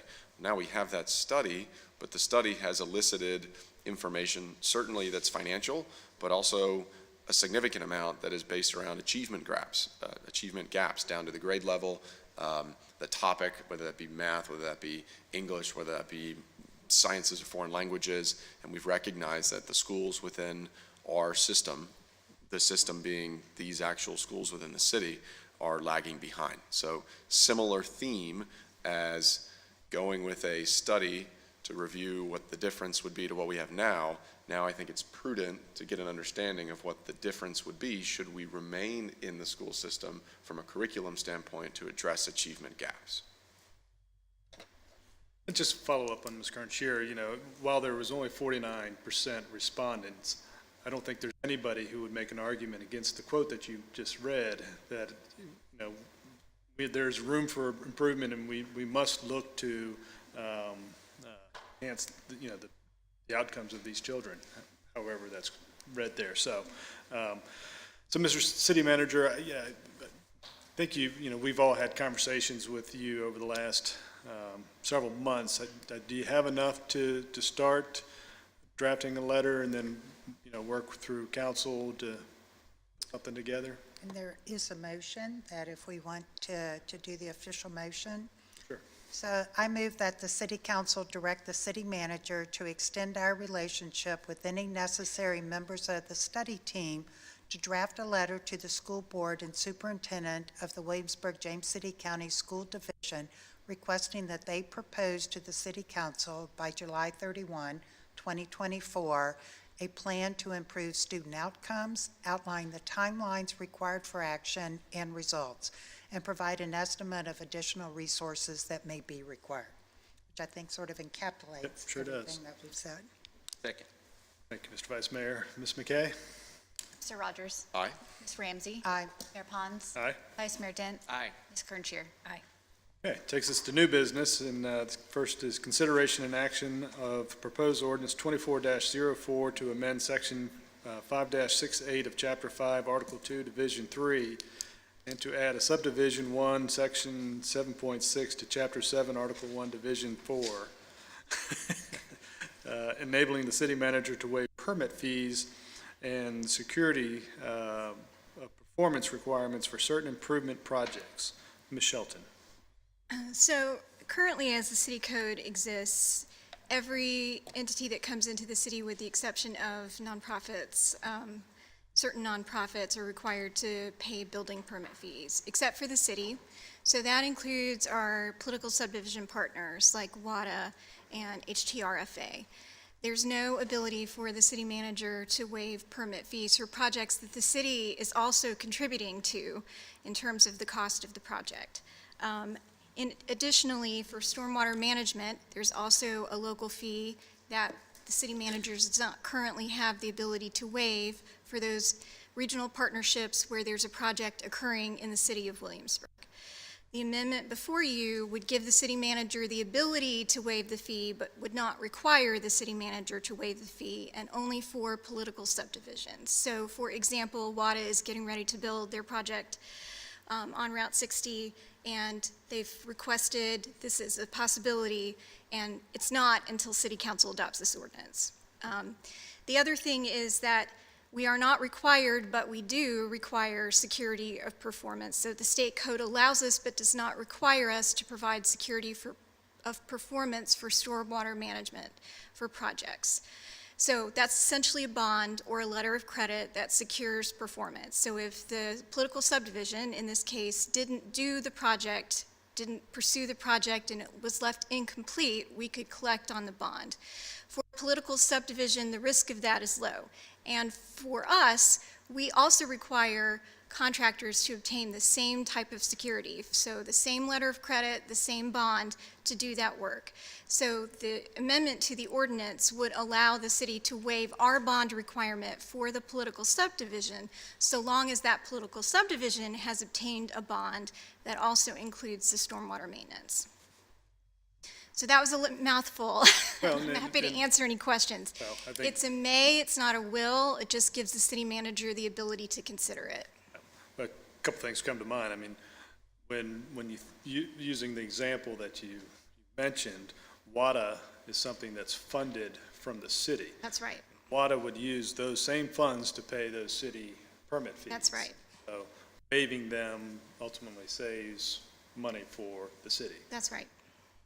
And then I appreciate, the assurance bond, because, if there was an issue, the subcontractor who's doing the work, should they fail in some capacity, would still have the requirement of that bond of assurance to make sure that there's a fallback. That's right. Now, we're not waiving the state fees. So for stormwater management, the state gets 23% of the fee, and we would still be collecting that and remitting that to the state. So we're not subsidizing it, we're just waiving our fee, potentially. This is not something that's unique to Williamsburg. Yeah, lots of jurisdictions across the Commonwealth do this. Thank you. Mr. Vice Mayor? No question. I mean, it makes sense. I mean, it's pretty straightforward. Well, it's really not straightforward, but it is straightforward. It's a mouthful. Ms. Kerntier? No questions. That cleared it up for me. All right, thank you. Same for me. I'm all set. All right, is there a motion? Yes, so I move that City Council adopt proposed ordinance 24-04. Second? Thank you. Ms. McKay? Mr. Rogers? Aye. Ms. Ramsey? Aye. Mayor Pons? Aye. Vice Mayor Dent? Aye. Ms. Kerntier? Aye. And, Okay. Mr. Mayor, this is going to be a limited time thing because we are having to rewrite Articles 1 and 2 of Chapter 7, which City Council will see in August. So you're going to see this again, you're just going to see it in a different format. We look forward to it. All right, takes us to item B, consideration and action regarding the 7th amended memorandum of understanding between the City of Williamsburg and the Williamsburg Redevelopment Housing Authority, amending the operation and management responsibility of the Triangle Building. Ms. Matsumoto. Thank you All right. again. So the Triangle Building is located at 204 Armistead Avenue. It is a fully leased commercial building that is owned by the Williamsburg Redevelopment Housing Authority, and the WRHA is able to receive the revenue from the building on an as-needed basis throughout the year. Since 2013, Economic Development has been charged with managing and operating the building. Before you today is a request to update the MOU between the city to transition those responsibilities back to the Housing Authority. I do just want to note that this is not going to be a change felt by the tenants. RJS and Associates does a fantastic job of leasing the property for us and receiving any tenant complaints and things of that nature. So that will continue to be their main source of contact.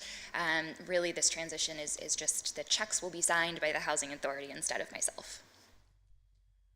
Thank you. You know, I think I was on council when we did this. It was a different day back then. There was some vacancies, and I think council at the time and staff felt that having the Economic Development Office manage it and find tenants had great synergy there. But I think where we are today, and while it may be true, Housing Authority doesn't have what the expertise that you have.